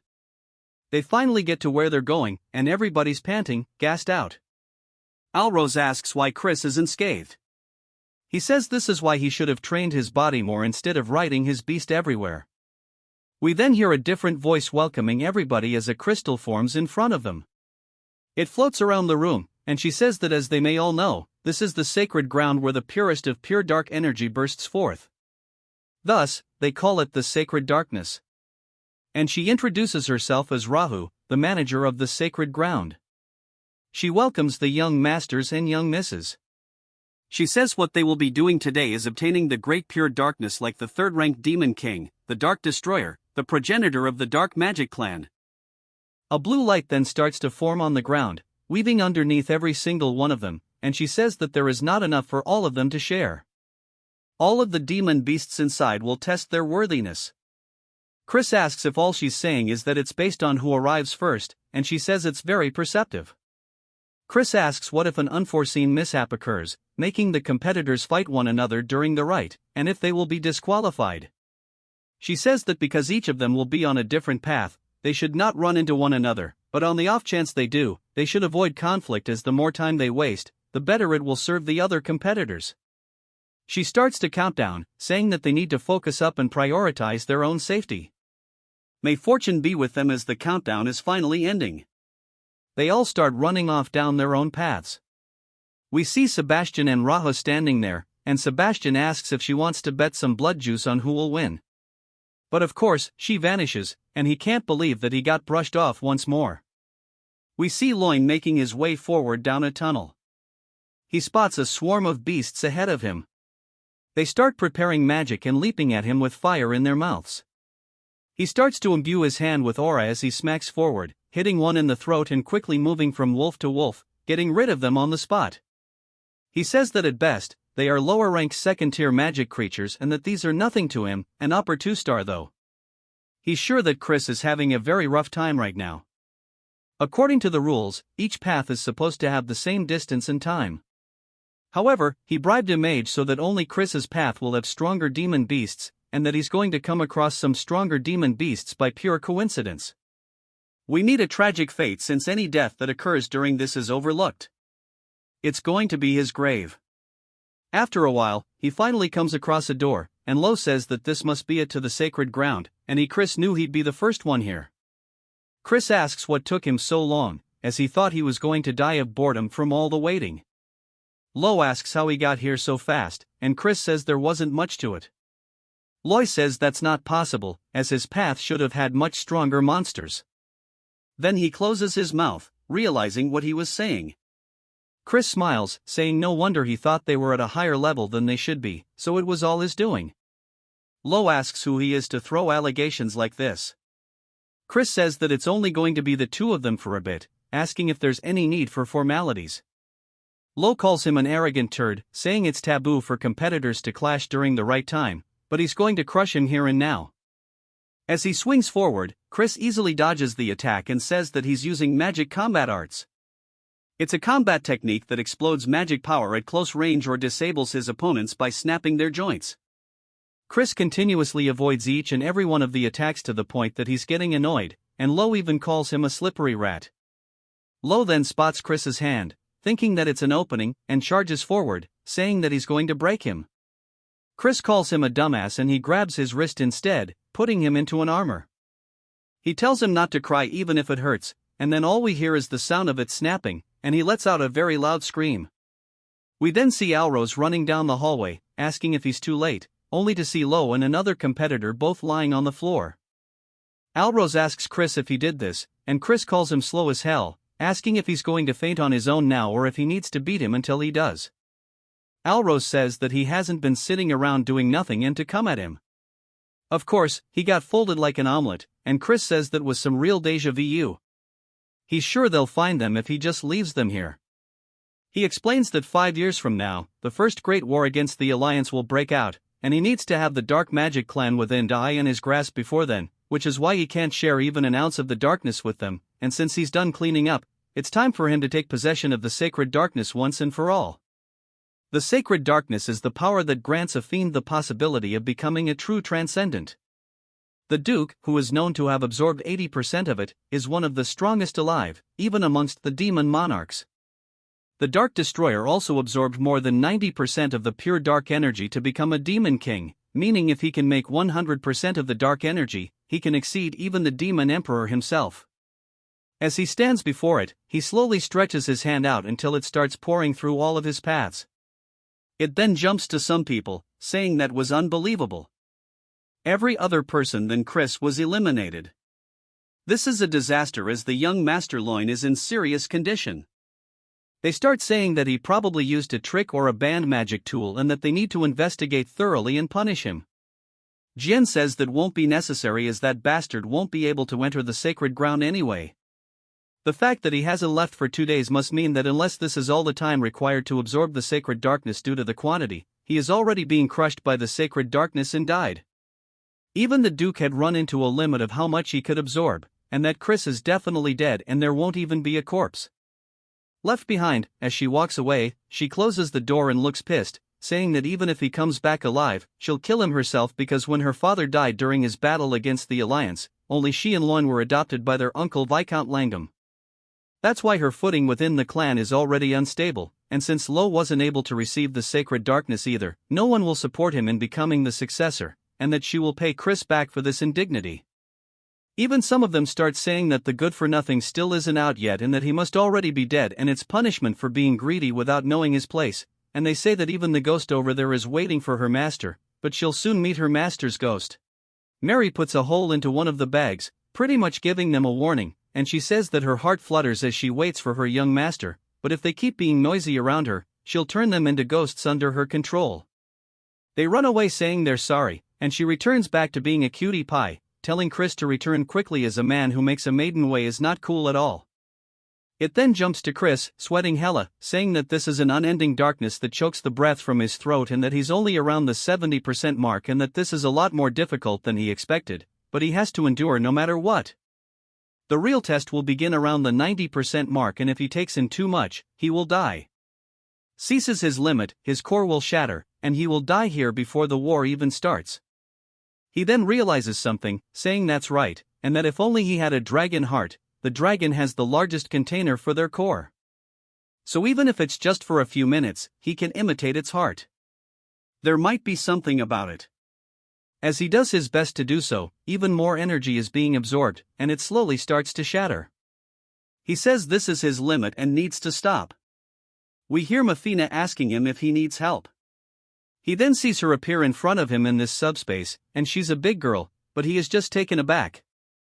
He asks how a demon is in this space, and she says that the power of demons is to communicate within darkness, and this poses no difficulty to her. And that it is possible for her to help him in this instance without any conditions. He asks why, and she laughs, saying that it's just a fleeting whim and to take her hand as it will let him take in all of the sacred darkness. It then jumps to 1 week later, as the Duke is setting down his cup. He says that he would be hard-pressed to say that Chris is still alive when there has been no news at all. Marin seems confused, asking why he would be so greedy to this point. Simon says that Count Langham also agrees with him, and he wishes to close the pathway leading to the sacred ground. Soon, the Duke thinks about it and asks Simon if he will give the command. The Duke says that he is just trying to test this old man, and he asks Simon if he thinks that Reckless Child is still alive. Simon says the odds are close to 0 but that he is pretty interesting, so he doesn't actually know. The Duke thinks about it a little longer, saying 1 day and that they'll keep it open for legit just 1 more day. Marin sighs out of relief, and Simon says that he'll go spread the word. Chris's course gets overflowed by the pure dark energy, as a result his heart is paining and can explode anytime. This mommy demon tells him to grab her hand before it's too late.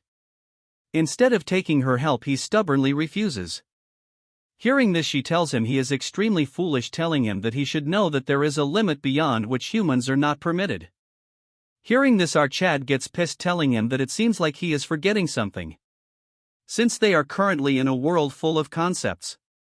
What Archad does next shocks her, as Archad starts glowing, his hair turns gray and his eyes turn red. Archad has grown red horns and transformed into a demon. What he just did now is demonization, shocking her. Looks fire, to be honest. This technique is the Mystic Clan's ultimate technique. It is a forbidden spell where a mortal temporarily transforms into a demon to bring forth explosive abilities. Although it is powerful, it is lethal to the user. In the past, Lena died after casting this spell. It's probably that Fox girl who taught our chat all info about the demon clans. If he were to remove the parts of the spell that amplify dark energy, he can use this world's dark energy to his advantage and form a bowl to collect the energy without accruing any penalties. As our Chad forms the bowl gathering the energy, and slowly and steadily the dark energy starts accumulating. Since this plan worked with this container, he can collect beyond 90% purity and make all the sacred darkness his. The demon mommy is in disbelief that our Chad formed a black crescent. It's not possible that a mere mortal no different than an insect has shed his body, in order what she said that he has surpassed human limits. As he gets all classy telling her that it's because he is genius. As he exits the space he tells her that she can go on living her but she will take her leave. As he was leaving she tells him that she will see him another time. Hearing this our Chad turns around and right before the portal closes he takes out his middle finger telling her to piss off. She remains quiet for a while, then figure out what he means, and starts laughing. Our Chad gets out cursing her, telling her that he would be crazy to see her again, call her a raucous demon. Our Chad wonders how much time has passed.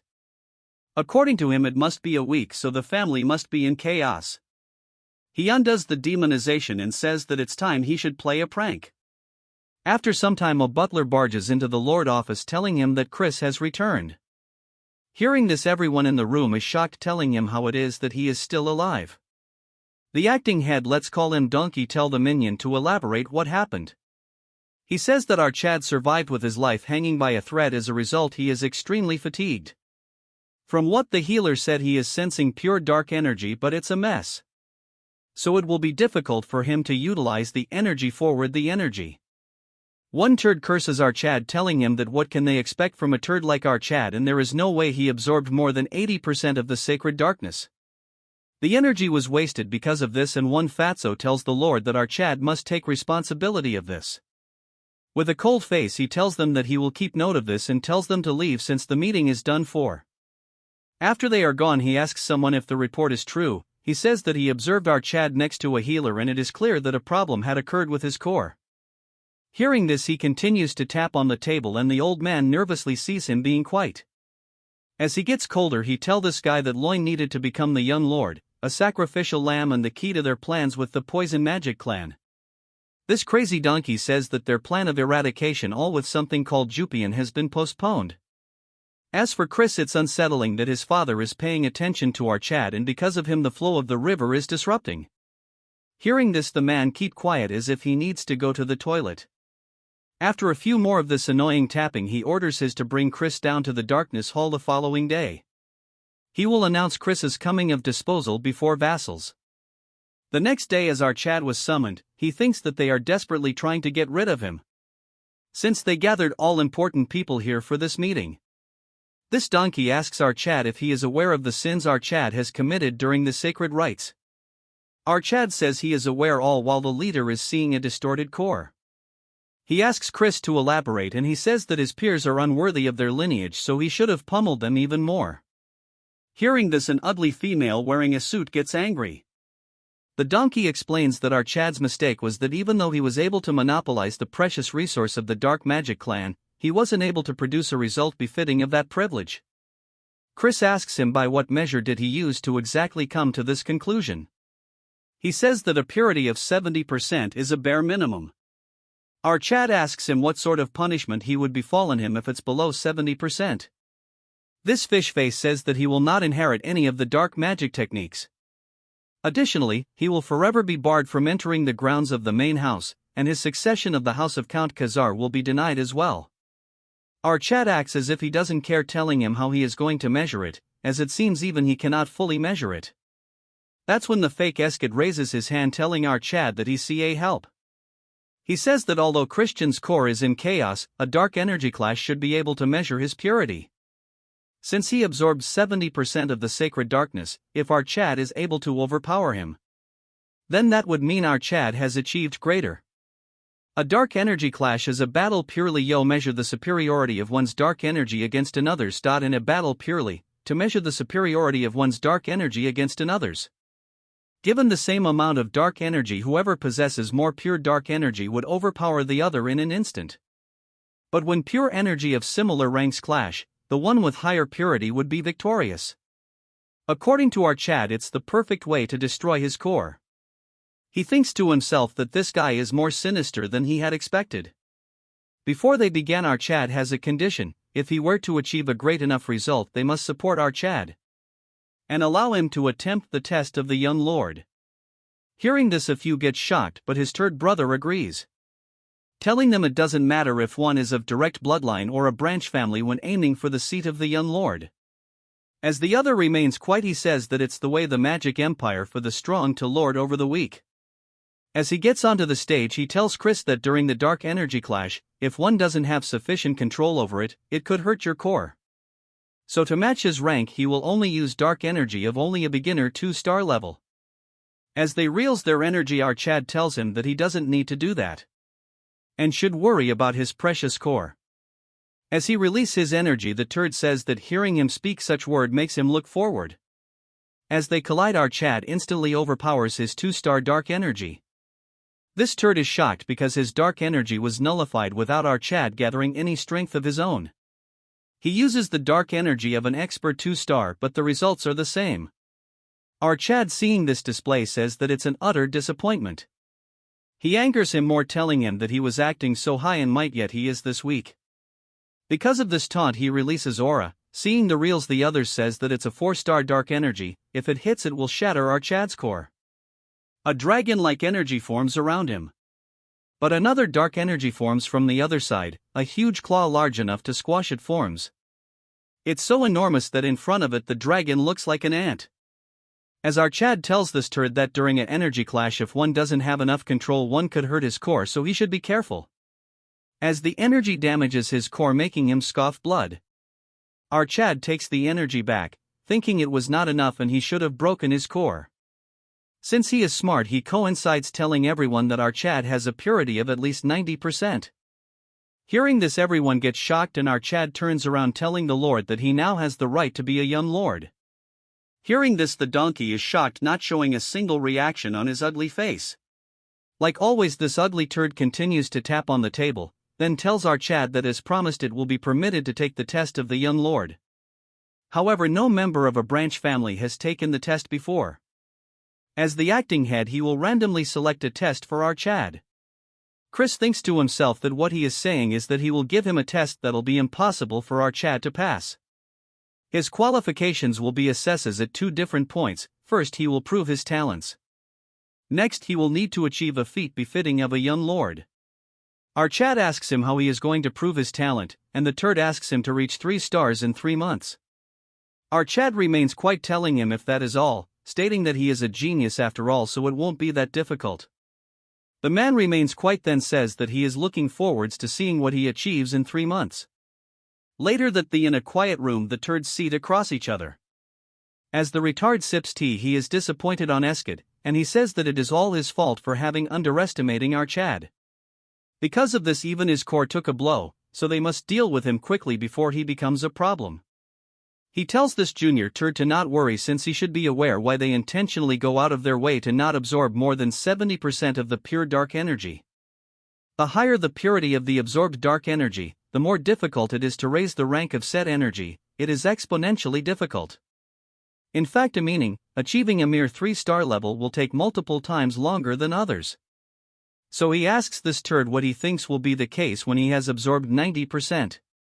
So no matter how much of a genius he is, he won't be able to overcome that wall. Moving to our Chad, Marie serves him food, telling him that the news of his performance has spread throughout the mansion. She says that he has made her proud and her heart thrums for him. Chris tells him it's embarrassing. Marie says that while waiting for our Chad this time, she has truly realized what her feelings are for him. As she longed for him every day felt like an eternity. Damn, this hits hard. Hearing this, Chris remembers his past memories. The fox girl is worried about our Chad, and the saintess says that with his agility there is no way he would be hurt. She is Rania, as she tells him to give his hand to her. Hearing this, Foxy says that she can directly say she was worried about him. Hearing this, she gets embarrassed, telling that even the hero was worried about Chris. Remembering all this, our Chad gets happy, thinking to himself that after escaping his hellish can that only wished his death. His entire life was full of bloodshed until he met those with hearts filled with warmth.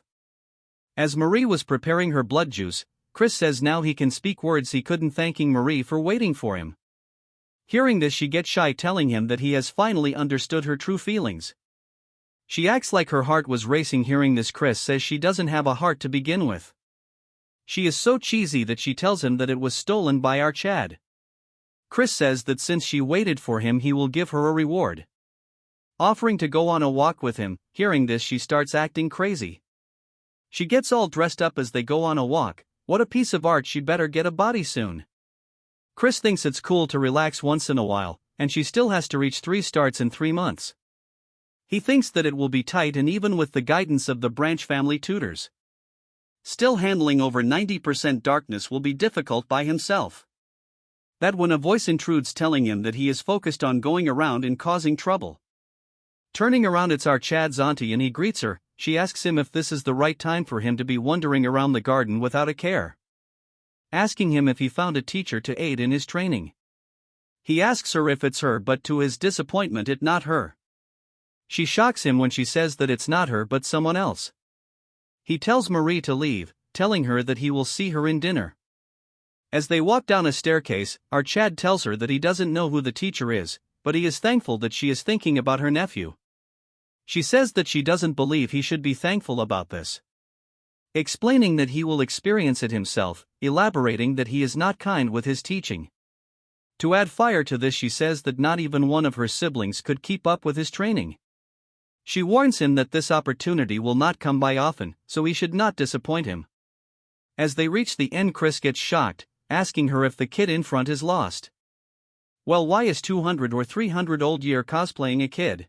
This part is also very short since the chapter is very small. Seeing the kid, our Chad pats him on the head and asks him where his parents are. But the look on the face of the kid is more scary than he had thought of. That's when our Chad realizes what he has done. His aunt tells him to show some respect and start with a hello, since this is the incarnation of the clan head. As he observes Chris, he gives him a formal greeting. As dark energy exudes from our Chad, he is shocked to see that he has observed beyond 90%. He tells Chris that he has achieved something great.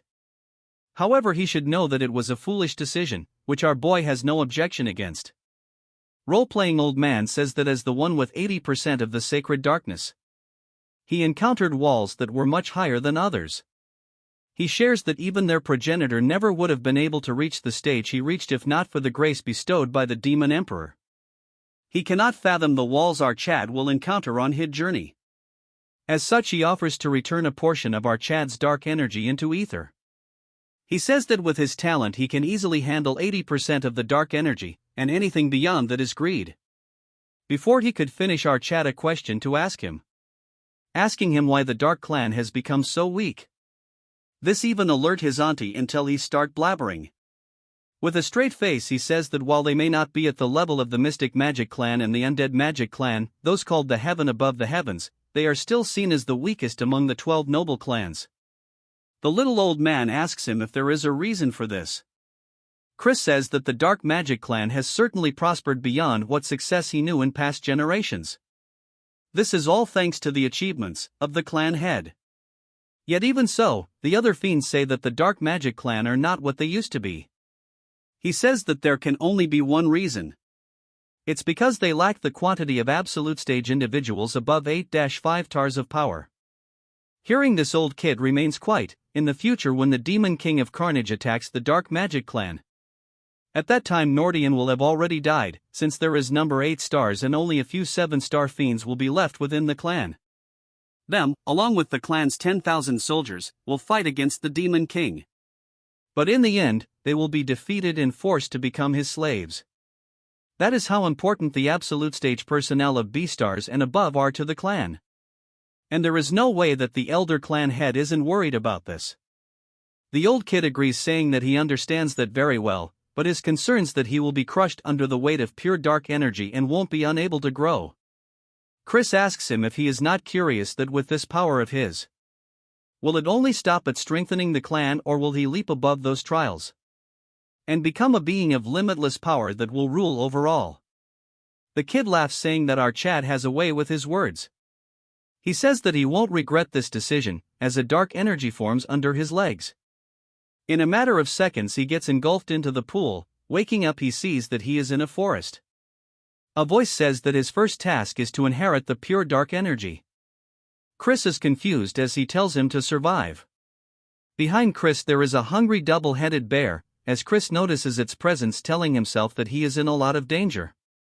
Using his sphere, he is observing our Chad. Auntie realizes that it is a trial and asks the clan head that throwing a 2-star child into a 4-star magic den. Hearing this, he summons another rock lizard. She apologizes to her nephew because of her words. It got harder. Old Kid says that as he continues his struggle to survive, he will come face to face with the true nature of pure dark energy. Understanding comes the fastest and deepest when one is forced onto the brink of death. He hopes that he won't get hurt badly, then sitting on a couch asks Marion if she has prepared them. She is ready with a box full of sweets. He gobbles them up, telling her that he cannot understand why he craves sweets every time he uses dark energy. This crazy guy turns off the lights and says that it is truly best to watch videos in the dark. So he is excited to watch the results of his grandson. Our Chad is facing a twin-headed bear and a rock lizard. Just one hit will end him. The lizard spits something and our Chad dodges it. This poison spit melted the tree in a second. But still, in the end, it's just a training assignment. Chris calls the clan head, asking him if he is listening. He says that there is no way the clan head would give him an assignment without an answer. Since there is no answer, Chris says that for an answer, he has to defeat a monster that is incredibly stronger than him. His auntie thinks to herself that he just wants to see him get pummeled and thrown about. Chris confidently says that it will be a piece of cake, as he gets ready to one-shot them. Welcome back, guys. This short part starts with the bear attacking our Chad. As the strike was about to land, Chris thinks that the speed and power of the attack is too strong. As he dodges the attack, he thinks to himself that there must be a pay to defeat them. From the orb they are observing our Chad, cosplaying Old Man says that he surely has talent, as he elaborates that Chris's movement is different from the others. But Marion says that no matter what, he is still a child. But they observe that our Chad has already finished the bear, which shocks them completely. Moving to our Chad, he contacts him, asking Chris how he managed to slay it so easily. He explains that this guy has high physical strength and defense, but agility and magic resistance are reduced. Thanks to this, he exploited this gap, and at the right moment he injected dark energy right into its heart. Marion is shocked because the technique he used, but before she could finish, the redhead summons himself and says that he used dark death. Then he tells the kid that it's one of the technique he liked the most. Moving to Chris after he is done with the bear, that when our Chad realizes that he didn't deal with the lizard. But it doesn't give him any time to rest and attacks Chris, but he easily dodges the attack.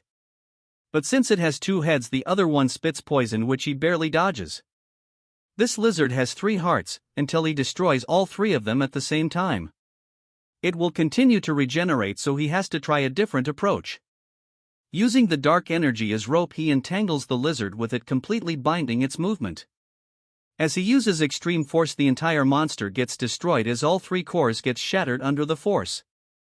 Crazy Redhead says that what our Chad used was an applied version of dark destruction. Cosplaying Old Man says that he cannot see properly, so he should move aside. As he continues to get crazy, he asks Marion if she is the one who taught him this, but she instantly denies, telling him that she has no idea. He says that it's not something one can learn, but Redhead says that then there will be no need to learn dark magic, as for the clan leader he remains quiet. Since our Chad is done dealing with them, he gets transported back to reality. And with a fox-like smile he says that he had to think a lot, but it was a great lesson, giving credits to the leader. To add oil to the fire, as Marion and Redhead remains quiet, he says that thanks to the Lord he was able to learn how to apply dark magic on his own. He says that arrogance is a no, but he will begin the full-scale training of dark magic. He tells the turds to get out as they follow his orders. As they leave, Marion is concerned because this kid might be too hard on our Chad. He tells Chris that before the first magic transfer, he gives a question about what he thinks about dark magic. Chris tells him directly if it is to dominate the opponent with perfect dark energy. Hearing this, he asks him what perfect darkness does he mean. But Chris is nervous as he doesn't have an answer for this. He tells Chris to take a good look as he unlocks some kind of lock. The next second the entire place starts shaking. He says that this is the beginning of all darkness as the entire place gets surrounded with dark energy. If he walks down the deep stairs, the 12 abyss awaits him and he should go and devour the Lord shrouded in darkness. In front of his hand a lot of energy accumulates, and a dagger made of pure energy forms. The old kid waves his dagger, feeling the attack. Our Chad thinks that it represents death and a single blow can kill him.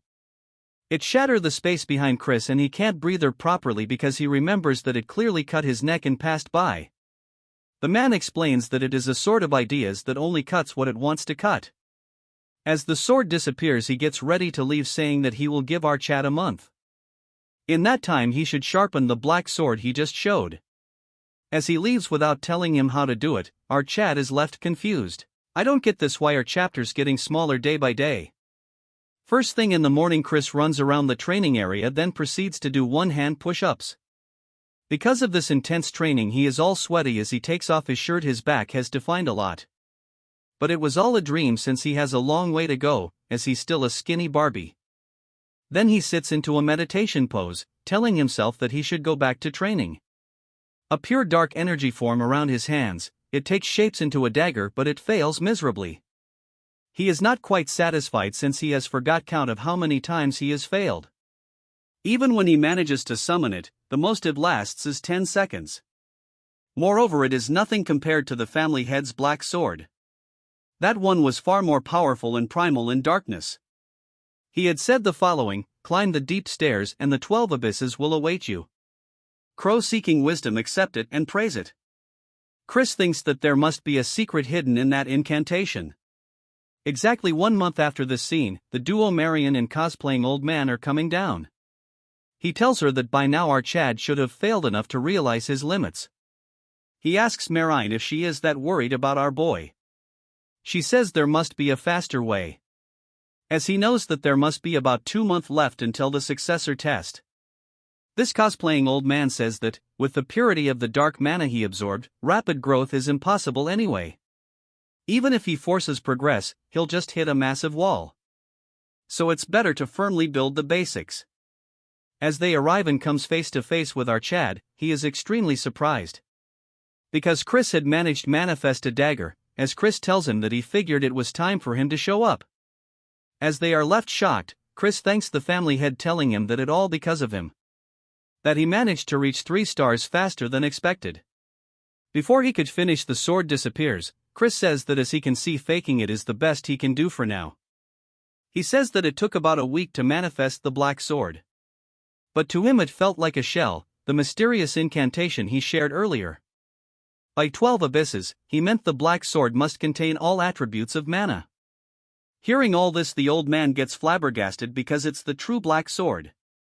Not only did he exceed his expectations, he even understood the full intent of the task. According to the clan leader, it usually takes a year just to manifest a basic black sword.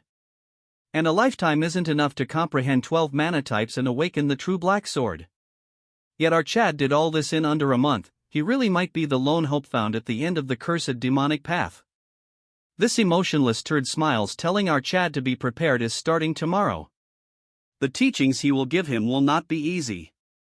Instead of worrying, our Chad is just as confident as he says it's fine and trusts the family head. Since he is done with the first hurdle, he makes a cheeky face, thinking of raising a toast. He goes to the winery acting all crazy, jumping around left and right. He thinks he deserves a lucky break and he is drinking expensive liquor that he couldn't even dream of seeing before. He thinks it's better to drink this before Marie comes and take it away. Some calls for our Chad, turning around, it's a pretty face telling our Chad that he is drinking in broad daylight like always. Our Chad wonders who this 3-star demon is. Judging by her eye color, she is not someone from the dark family. With a straight face he asks her if she knows him. Hearing this, she gets and her attendant gets shocked. She asks him what he means by this, then proceeds to get extremely angry, so much so that she slaps him with mana.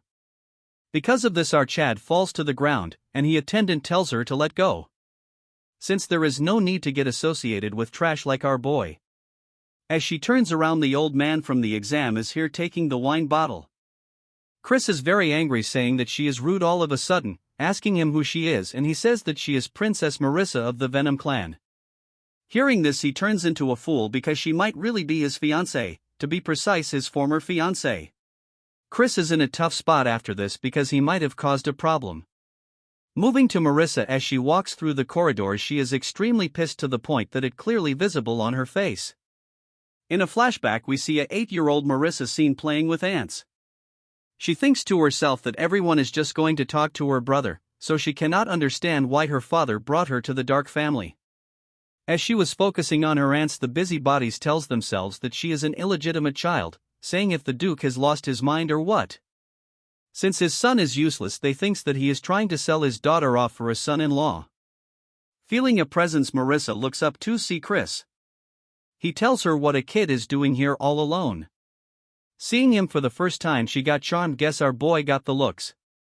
She says that she is not a kid, but Marissa, hearing this, our Chad calls her by her name. Then he proceeds to introduce himself. Hearing this, she realizes that he is the son of Count Khazar. Chris tells her to not mind what the adults have to say, and suggests her to pay them back when she grows up. At first she is taken aback, then she says that she will become the strongest demon and crush anyone that looks down on her. This even woos the original Chris as he blushes, telling her that she has ambition, as she gets shocked that the spirit of a true dark family demon.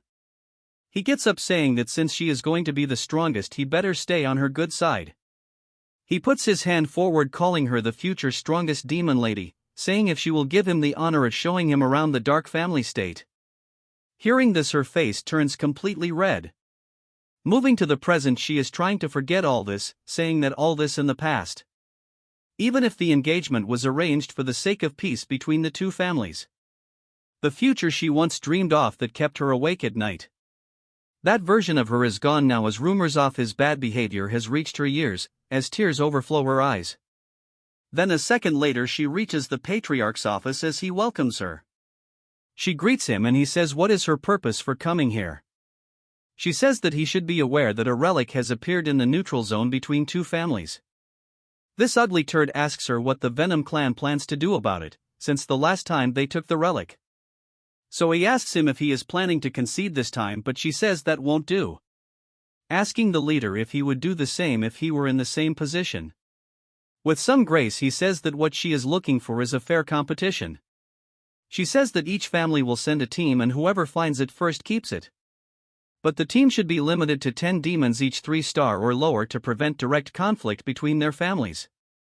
She is smart as she says that if they were to suffer heavy losses, only the enemy will benefit, especially with the current instability in the Four Kings domain. This tapping master taps his table and tells her that he accepts their terms. She is actually smart, so she doubts why he is agreeing to this so easily. He adds a condition that if the Venom clan break the agreement, then they will claim not only this relic but the one they took last time as well. She wants him to elaborate what he means, and he says things like using underhanded tricks or sabotaging their team, since traps and ambushes are her speciality. With a serious look she tells him that it won't happen and accepts their additional condition. The turd then asks if she is personally going to lead the Venom clan's exploration team. Hearing this, she says that is the plan, as he says that he is looking forward to see the might of the famed 10,000 Venom. She greets him, saying that they will await the Dark Family's team on the day of the expedition. As she leaves, this turd remains quiet for a few seconds and then gets up, staring intensely at the chessboard. She takes the Black King and knocks down the White Queen. As the king stands tall, this malnourished turd says that for Marissa, a beautiful stage filled with screams set. 2 months have passed and the seasons have changed. And while Chris poured himself into training, many others also began to change their paths. Some grew conflicted over a love that had passed, while those who lost in competition were left behind. Meanwhile, the jealous sharpened their blades, and others began to act for the future to come. While a mysterious figure hides herself, others began to act for the future to come. Chris comes faces to face with the useless leader as he tells him to prove his worth. Taking opportunity of this, he summons his dark blade. Seeing this, his older brother's face has turned black. Seeing their expression, Chris thinks that his expression is priceless. Cosplaying old man told him to not show the actual black sword, or he might assign an even harder task for him, telling him to act all high and mighty just because he is a genius. In the present, he is smirking, telling himself that he held back today like he was advised. but he is looking forward to see their shocked faces later on. The turd says that he will admit out Chad's achievements and assign him the second test. They will soon be dispatching demons to search for a relic that appeared in the neutral zone. Since the Venom clan is also participating, if he were to achieve merit there, he will acknowledge him as heir. Chris is surprised because it sounds a little too easy, so he asks him if he is doing this alone. He says that he will be joining the unit led by the second Princess Jupian. As this turd says that this mission was Roin's mission. As he is arrogant, he says that it is an opportunity beyond his standing, so he will treat it as an honor. Chris with a serious look says he will follow his orders. As he leaves, his turd brother asks his father that he is worried our Chad will earn more merit again. But he gets stopped as this turd tells him not be anxious since everything is going according to plan, telling him to be ready when the moment comes. As Chris comes out, he thinks to himself that he had expected to be sent to a life-threatening mission. But he has a bad feeling about this. As he recalls his word, he wonders what happened to the original Roin in the original timeline.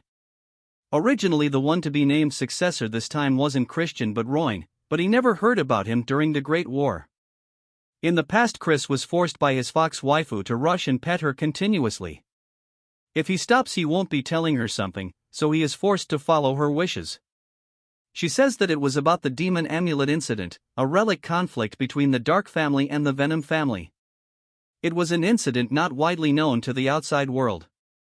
Even though the Dark family's squad was wiped out during the relic expedition, the Venom clan has suffered losses too, yet for some reason both sides kept it quiet. What matters is that this incident became the seed of disaster. She tells Chris that Nordian dies by the hand of his Somarquis Rangham. If not for that, the bloodletting demon king wouldn't have conquered the Dark family so easily. So the amulet incident accelerated the age of destruction. The annihilated Dark family squad, which means that instead of Roin being on the Fed list, it got replaced by our Chad. But without solid evidence it is too risky to act. Currently he has only a 3-star, so he cannot do much. So it is best to be prepared, so he needs to head outside. Jupian tells our Chad to wait, asking him where he is going with an attitude. Chris tells her why does it matter to her where he is going. She says that she heard that he is joining the exploration team this time too. She doesn't like it, but he will be covering Roin's place. Hearing this, our Chad says that he won't have to do anything right away, insulting him more, saying that he is an idiot who wouldn't have done anything right away. Hearing insults about her brother, she throws her dagger at blazing speed. Chris clearly sees the movement of the dagger. With grace he dodges the attack without even blinking. Seeing the graceful movement, she gets shocked. Chris says that was enough of a greeting. He says that since they cannot stand each other, so they should keep away from each other's sight. Without giving her a chance to speak, he says that he has matters to attend.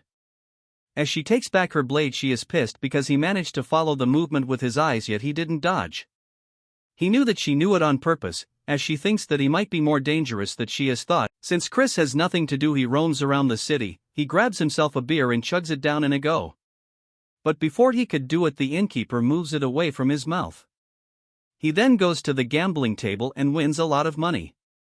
This pauper proceeds to run around with so many sticks of meat that the kid beside him gets depressed. Chris says that it has been long since he has a break and he can live his life just lazing around. As he continues to devour meat, he thinks some shop he is looking for must be around. But he will need to get rid of the pest following him first. He thinks it's a pain since they look like the people sent by that turd. All of a sudden a mysterious figure grabs onto, telling him to keep quiet. He looks at him to see a very pretty girl. Chris asks her who he is, and instead of answering this, she says that there is someone tailing her, but her men took care of them. Chris wonders how it can be reassuring as she gagged him and dragged him here. He asks her who she is, and she says something like the Four Kings Dominion. Hearing this, Chris gets shocked. She says that she is someone trying to stop the unrest spreading in the Dominion. They should move somewhere else, as she asks him if he will join her. Chris keeps quiet for a second, then proceeds to tell her to lead the way. As they go deep into the alleys, Chris asks her just far are they going to go. She continues her story, saying that the demons in the king's domain are disappearing without a trace. Even in the safe zones in the city are being destroyed day by day. As Chris should be aware that the Dominion is plagued by the conflict between 3 families. It a place ruled by feet, and the family head couldn't care less about the lives of ordinary demons. That's why she has concluded that purging the criminal forces will require help from multiple families. But she cannot expect help empty-handed, so she will give information that could calm the storm in the Dark family. She says that Marquis Rangham is colluding with a high-ranking member of the Venom clan. And their goal is to assassinate Princess Marissa of the Venom clan. Hearing this, Chris gets shocked and nervous since they are not only targeting him but even Marissa. He cannot understand why they are trying to do this. If both families lose their core figures, the instigators in the Dominion will grow even bolder. Eventually, the balance among the 12 demon clans will collapse, bringing greater tragedy. That's why she wants to ask him to prepare thoroughly for this expedition. As she reveals her face with zeal in her face, she says she hopes he will become the Dark family's successor and stand against those who threaten peace. Chris is confused since she is even aware of the Relic expedition, and praises their intel for finding it out. Chris with a straight face asks her why he should trust her since she has no proof. If she wants to cooperate, she has to put something on the line. She gets flabbergasted for a second, but Chris is intentionally asking her to buzz off if there is no collateral. She tells him to wait and pulls something out from her robe. Seeing this, he gets shocked to the point he gets quiet.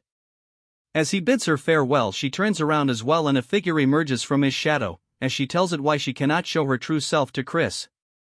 A demonic figure says that it's for her own sake, because if Chris ends up in danger and drops her information, it will only make things worse. As she starts transforming, she tells him that she will watch from the sidelines for now, and she goes by the name Idrin. Moving back to Chris, he walks normally but then starts laughing like crazy. Because she have him a VIP card, which is exactly what he was looking for. The Dark Auction House, a secret method of dealing in smuggled relics and rare creatures. Only nobles or verified rich buyer are issued entry cards. Back then none of the hero party had a card, so it was very hard to enter this place. The card states the name Ria de Wolfman, which is a never he never heard before. He remembers about what happened earlier, but it's too early to trust him. So it better for him to prepare a bit more for the expedition. Chris tells a man that he wants to send a carrier pigeon. The man tells him to write him a message and send it. Chris writes something that is unreadable for us as a cute owl flies, while Chris sees it leave. He tells himself that this is done, now he has to pay a visit to some guy, Sue at his Barbie outfit. Our new Chad, after turning into this masked dandy, goes to the black market. But he gets stopped as a nobody says that there isn't a place for someone like him, so he should get lost. Since Chris doesn't want to talk rubbish, he shows his card, saying if he will say this even after showing this. After seeing the card, he gets baffled but gains his composure, saying that he apologizes and he will show him the way. After going inside, the entire place is filled with luxurious items. Amidst this, our Chad is busy collecting aura points. The attendant gets shocked welcoming him, asking if he really is Ria de Wolfman. Chris the retard says that yes, he is Ria de Wolfman for today, and if there is a problem. Even this guy won't believe it since his voice sounds fake. Moreover, it's the voice of a dude, but since he cannot do much, he says never mind. He gets back to reality when Chris asks him if he can escort him to the branch manager. He stands at his place shockingly, but after hearing this, Chris goes around flaunting his card, asking him if H didn't hear him to go and bring the branch manager. After seating him into a luxurious room, the man rushes outside telling him that he will bring him right away. Looking around the room, he says that everything is top-notch, which is expected of the Rudolph Merchant Guild. The Rudolph Guild is a massive guild that even rivals the Union's Deer Guild, so influential that they run entire black markets, controlling all nearby trade routes in the Dark Empire, and there is a saying that if Rudolph can't get it, no one can. As a new femboy wearing flashy clothes enter the scene, he introduces himself as Rubid, the branch manager of this auction house, and the head of the Rudolph Guild. As he takes a seat, he asks Chris if there is something he is looking for. Our Chad takes off his mask, and tells him to bring Rowena to him. Hearing this, he gets surprised. Then asks him what he means. Hearing this, Chris asks him if Ed doesn't know Rowena. Acting like a fool, he says that she is the guild master of the Deer Guild. But even they cannot summon a guild master of the Union on demand. Chris makes a villainous face, telling him that can't be right, Since she is standing right here, hearing these words, this femboy has gone dead silent. Then tries to act dumb, asking Chris what he is talking about. But he gets hit on the spot as Chris says the relic must be working too well. Then says that they will be seeing each other often, so he better drop the act. Since he has no other way, he takes of the relic, and instantly his body starts glowing, and this femboy herself is Rowena. She asks him how he knows about this, and Chris continues to smile like a psycho. In his past life he messed up a lot and she took his money. But last year he paid her back several times over. In the present he says that she should be ashamed to use such trash relic as the head of the Rudolph Guild. And this disguise is sloopy at best. Hearing Chris's words, she thinks it should be like this. In reality this pauper is bluffing since he cannot see through the relic's effects. Then Chris proceeds to roast her, saying that her face might be too big to cover it properly. This offends her, saying it's not okay, just look at her face. She tells him he is not good either since he is not Rhea de Wolfman either. And he has been getting a bit of a reputation in the Dark Empire lately.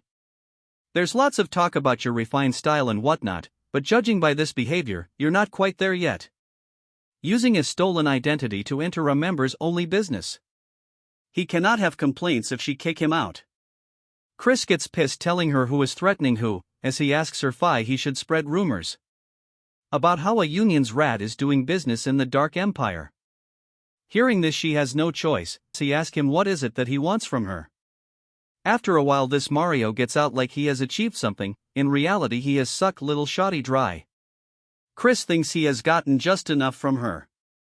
She thinks it was straight up blackmail, but Chris says it will save the world, so Shu should be grateful. Of course this won't drastically boost their power. But among them Random's plan, we might be able to counter a couple them.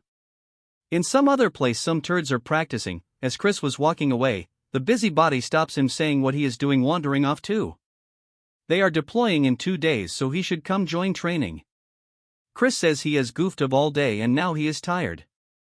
And he plans to be as useless as Roin, so why should he bother training? As he bids them farewell, the redhead becomes pissed, but since this girl is smart she tell him to leave Chris be. As if he can do anything to our Chad, look at his face. As she tells him he is not worth the opportunity, but in her mind she wonder why he doesn't want to earn merit. It will be his loss, but she cannot understand why he is acting stupid. This part starts with Chris as he is with, and these two are currently staring at some plants. She asks our Chad what he will do with these, and Chris tells her that it is none of his business, all while he stares at the herbs.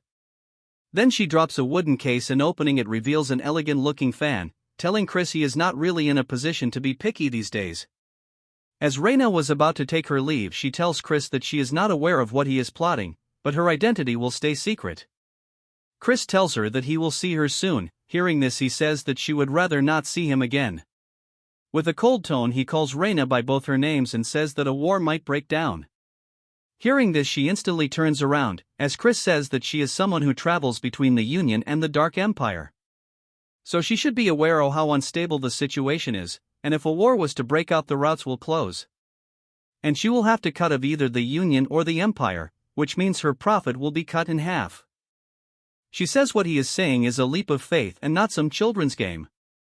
But Chris's words instantly shuts her off, telling her that considering the rumors out of the Dominion lately, it's not total nonsense.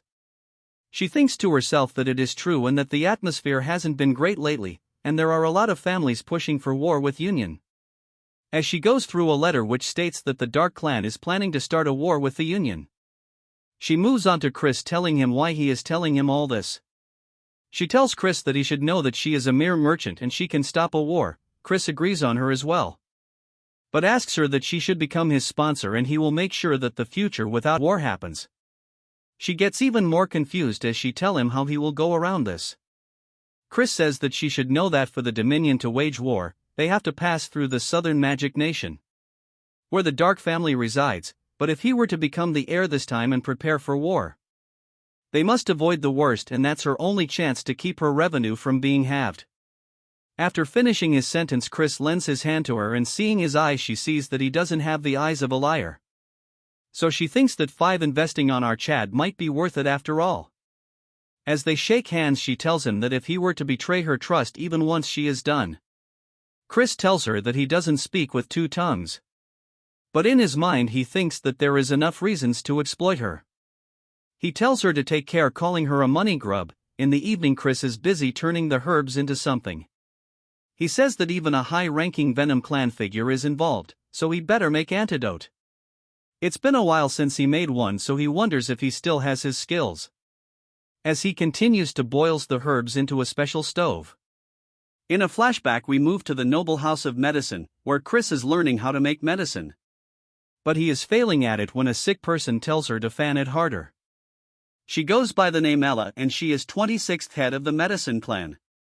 She tells Chris some herbs only draw out their effects over strong flames. He tells her not to nag him and lie down. The first time he met her was on the battlefield during the First Great War. Though she was young, she has no choice but to enter the battlefield.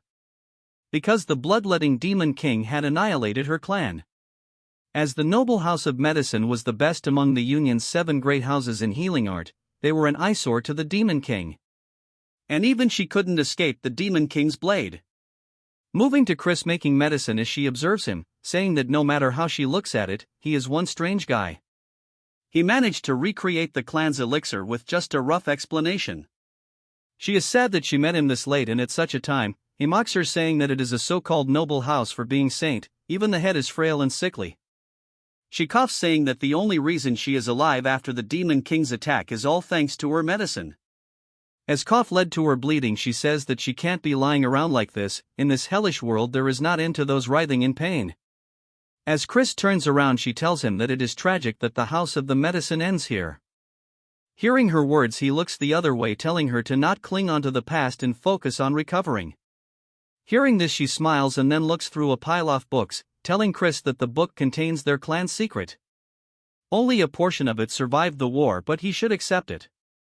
As her coughing intensifies, Chris tells her to get some rest. She grabs onto his hand and tells him Chris to save those who suffer in her place.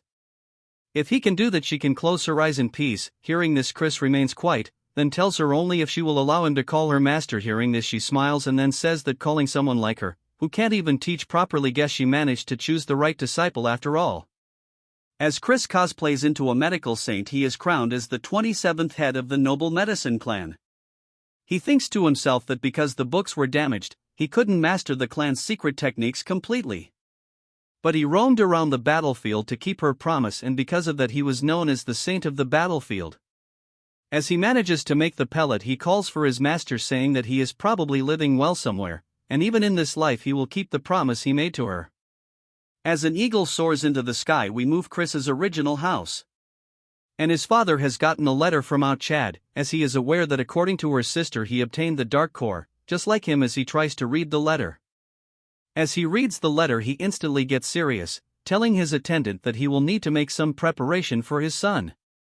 This concludes this part. Make sure to like and subscribe for another part, or you are gay.